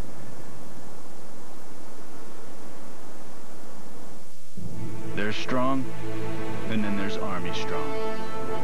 It's more than physical strength. It is emotional strength. Not just strength in numbers, the strength of brothers. Not just the strength to get yourself over, the strength to get over yourself. There's nothing stronger than the U.S. Army, because there is nothing stronger than a U.S. Army soldier. There's strong, and then there's Army Strong. Visit GoArmy.com/strong. When the Golden Globe nominations were called out, NBC Comedy topped the list with Jason Lee, My Name is Earl, Steve Carell, The Office, Zach Braff, Scrubs, and Alec Baldwin, 30 Rock. 4 men, 4 shows, 4 nominations. The force can change your life. You might want to rephrase that. See them all Thursdays on NBC. Well, Florida quarterback Chris Leak played in the 2003 U.S. Army All-American Bowl. Now playing in Florida, he'll play for the national championship on Monday against Ted Ginn Jr. from Glenville, Ohio. He was in this game in 2004, representing Ohio State. Some of the alum from the U.S. Army All-American Bowl. All right, how about the game Ted Ginn had then? Returned a kickoff all the way for a touchdown. He really kind of hit the scene and lived up to the billing in that game. And, you know, Chris Leak shares time with Tim Tebow, who played in this game last year. Yeah, I remember when Ted Ginn, he almost had another kickoff return. He dropped the ball at the 50-yard line, and it would have been clear sailing. For the West, with a 1st and 10. Play gets a yard. Jimmy Clausen back in at quarterback. Little pushing and shoving there. O'Dowd mixing it up. Not a surprise. That's the kind of style that O'Dowd plays with. He's one of those get in there and get it done. And maybe if you want to keep playing past the whistle, he's all for that as well. He's my kind of offensive lineman. He plays tackle in high school, but he's going to play center at USC, and a physical, tough-nosed ball player. He said, I asked him what he'd prefer. He says, whatever the coaches believe I should be playing, I'll play.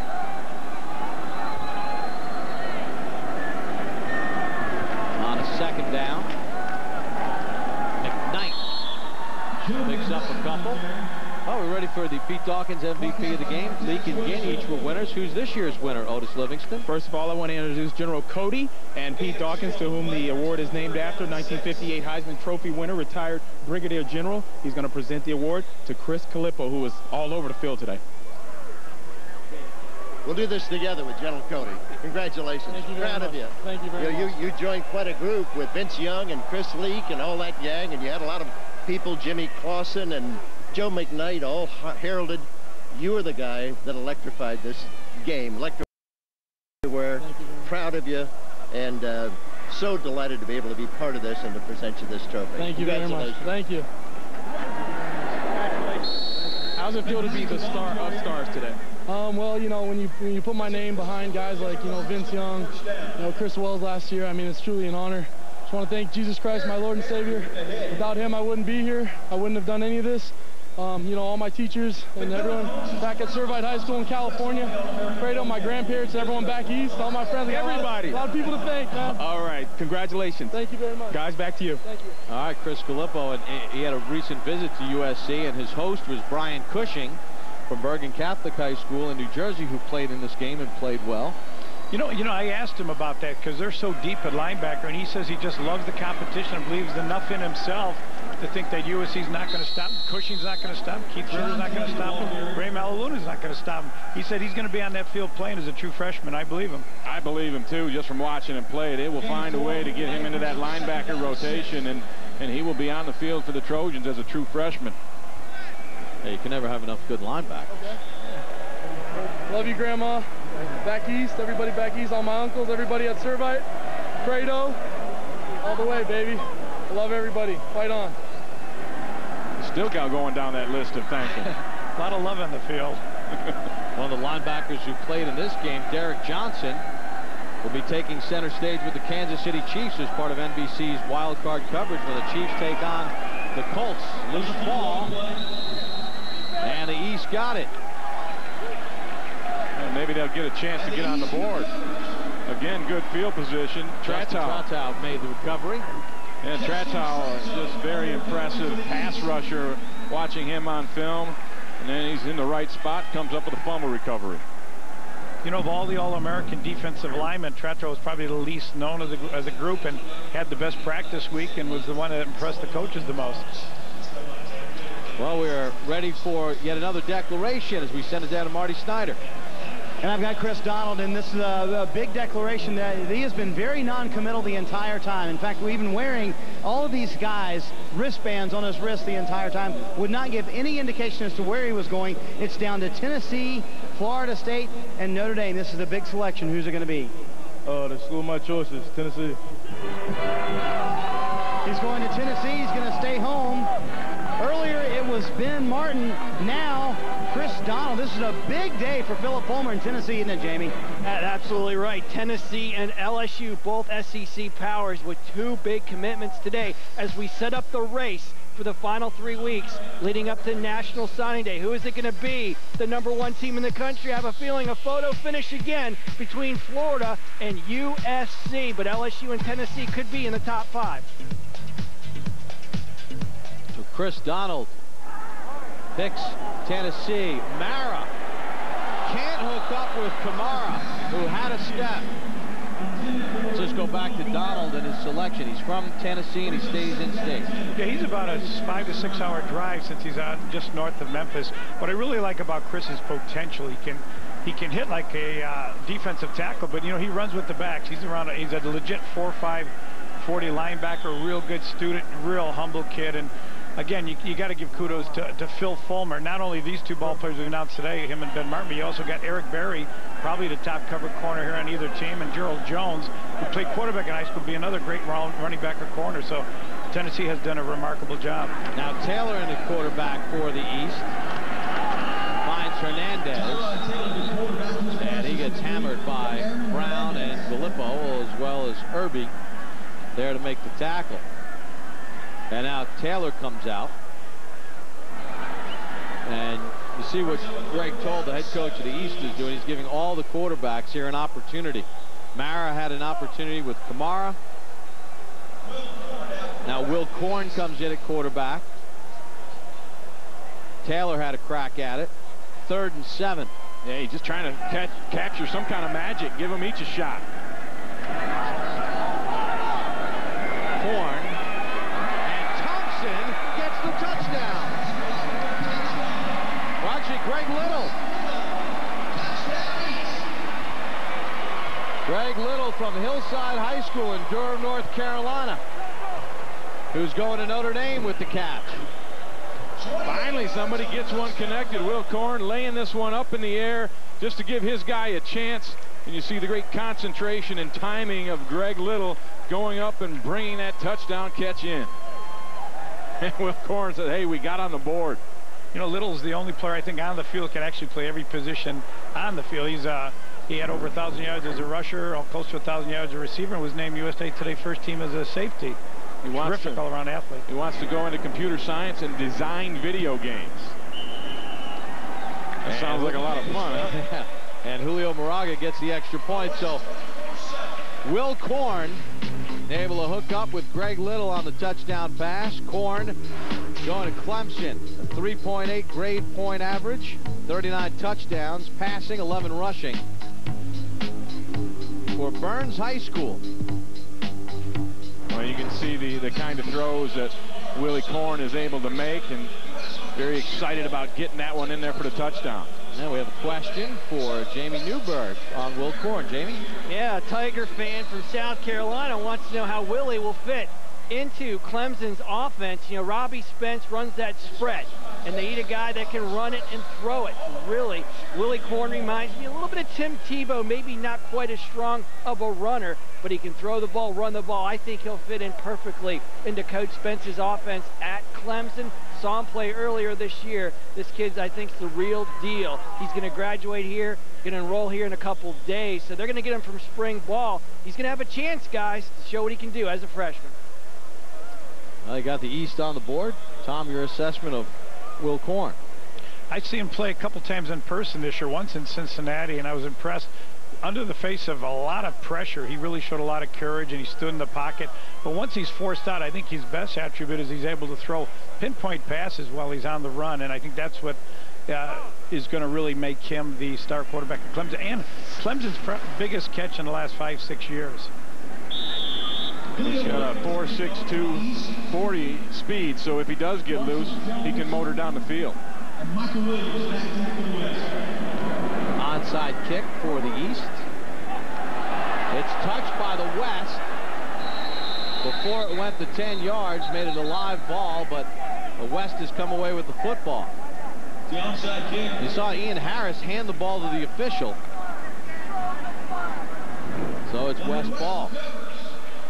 A nice onside kick. Watch this perfect bounce at the end. When you get a high bounce at the end like that, boy, you got a chance. And looked like Chris Gallipo had a chance to kind of put the final nail in the coffin on this, and he coughed it up. And I believe they gave the ball to the West. I don't know. There's some confusion out there. Bob, who's got it? Well, it's West ball. All right. Because we saw the tight end, Ian Harris, hand the ball to the official. And it is possession for the West.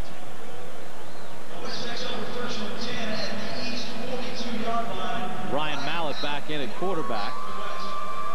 Yeah, I know we gave Chris Gallipo the MVP award in this game, but Mallett was right on his heels. I think out of all the quarterbacks today, he's been the most impressive. A clear-cut #2 choice. Now we get a timeout by the West with 2:12 to go. Our first live declaration today, Matt Romine selecting Notre Dame. There are some of his future teammates. It's a pretty strong class, Tom. You know, it sure is. One thing that they could say to Notre Dame fans, Charlie Weis is only going to be a second class. There's one thing that's guaranteed. Once he gets 4 full classes in, he's going to be up there with the Floridas, the USCs, the Texas, Auburns, LSUs, Michigans, and Ohio State when it comes to pure talent. Right now, they only really have 1 on the team. With this class coming in, it'll be 2. But I think a guarantee within 2 more years, Notre Dame's going to be fighting for national championships on a consistent basis. Val Kamara, one of those players going. Along with the quarterback, Jimmy Clausen. And to me, that will be the X factor for them. Here's a kid who never lost a game as a starter in his high school football career, and he hopes to continue that on. And how amazing of a story would that be? Yeah, they need help on the defensive side of the ball. And Justin Tratow this week proved that he could probably make an immediate impact. And Gary Gray has done a great job, along with Eric Berry, as cover corners today. So the Notre Dame future really looks very, very bright. It appeared they needed some cover corners in that bowl game. Paul, the motion man. And the West just looking to run out the clock.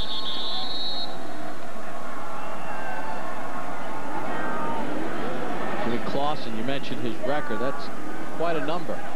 Also threw in his high school career 146 touchdown passes and just 20 interceptions. And he looked up at the scoreboard and he saw that graphic.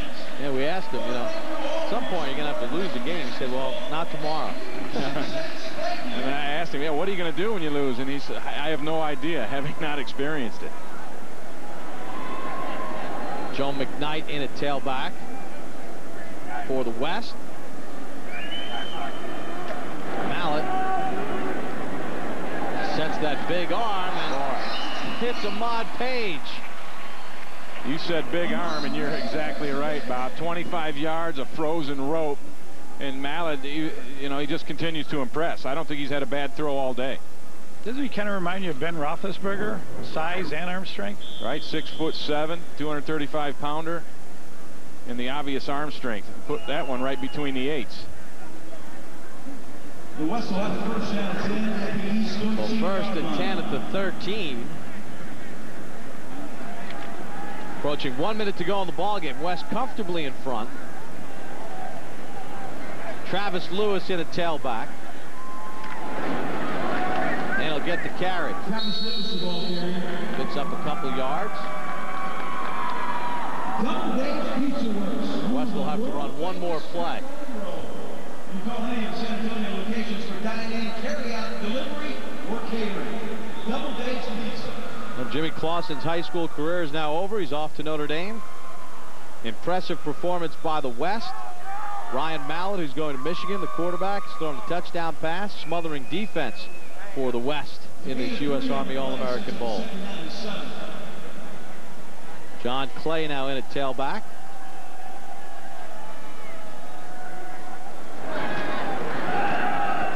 Clay will take the handoff and pound his way into the line. And the West need not run another play. Convincing victory for the West here at the U.S. Army All-American Bowl.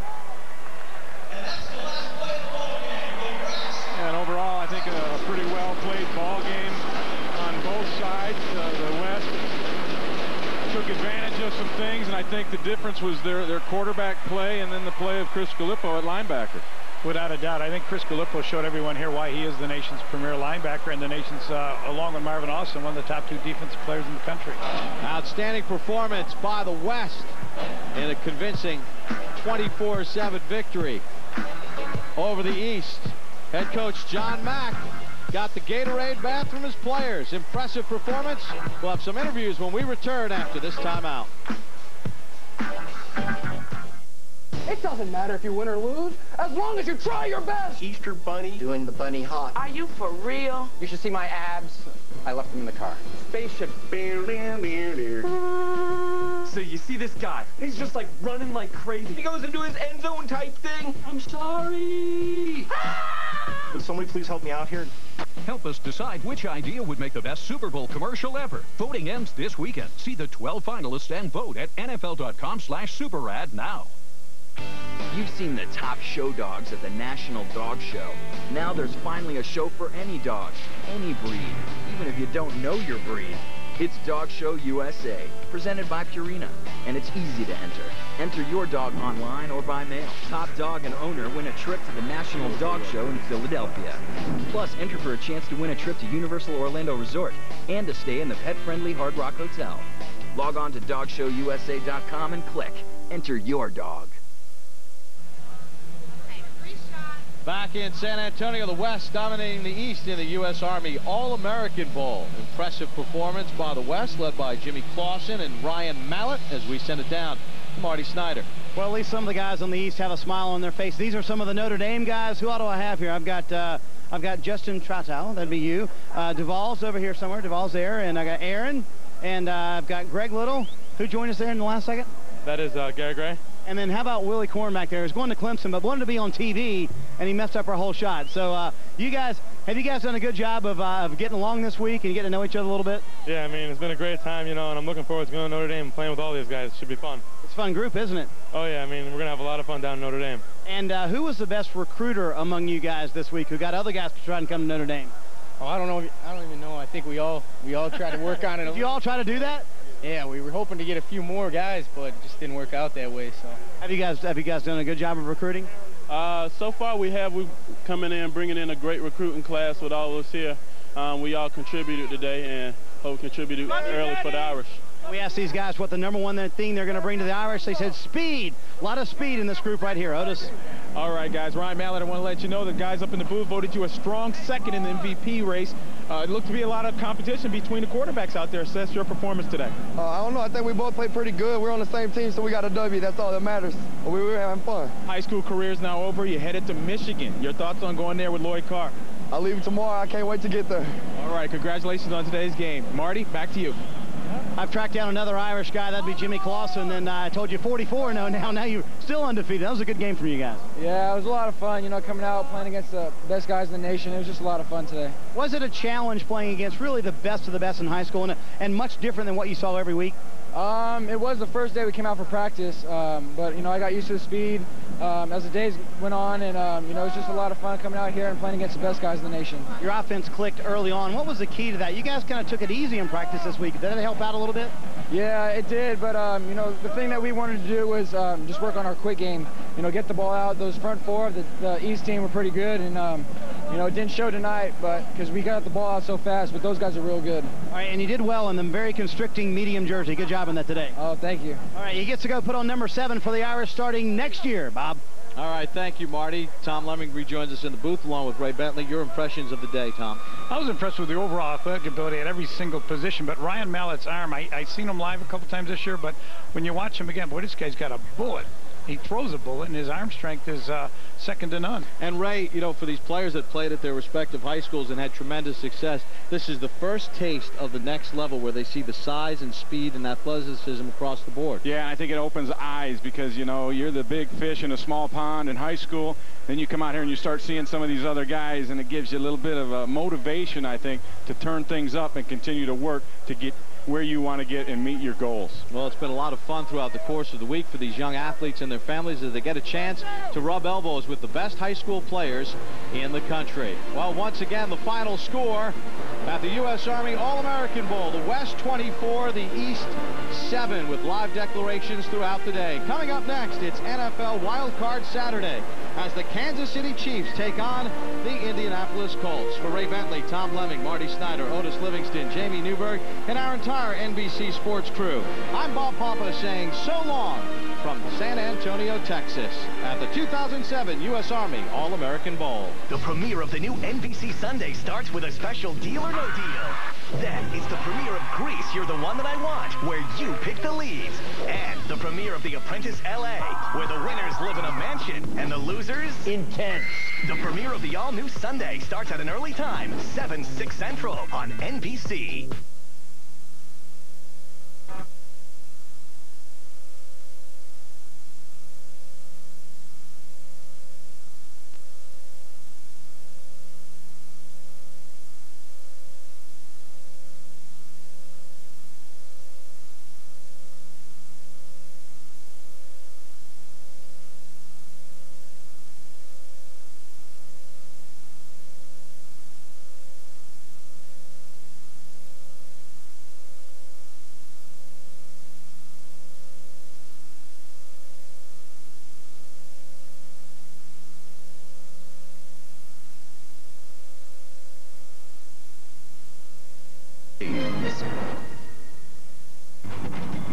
Guessing games as the playoffs begin on Wild Card Saturday. The questions abound.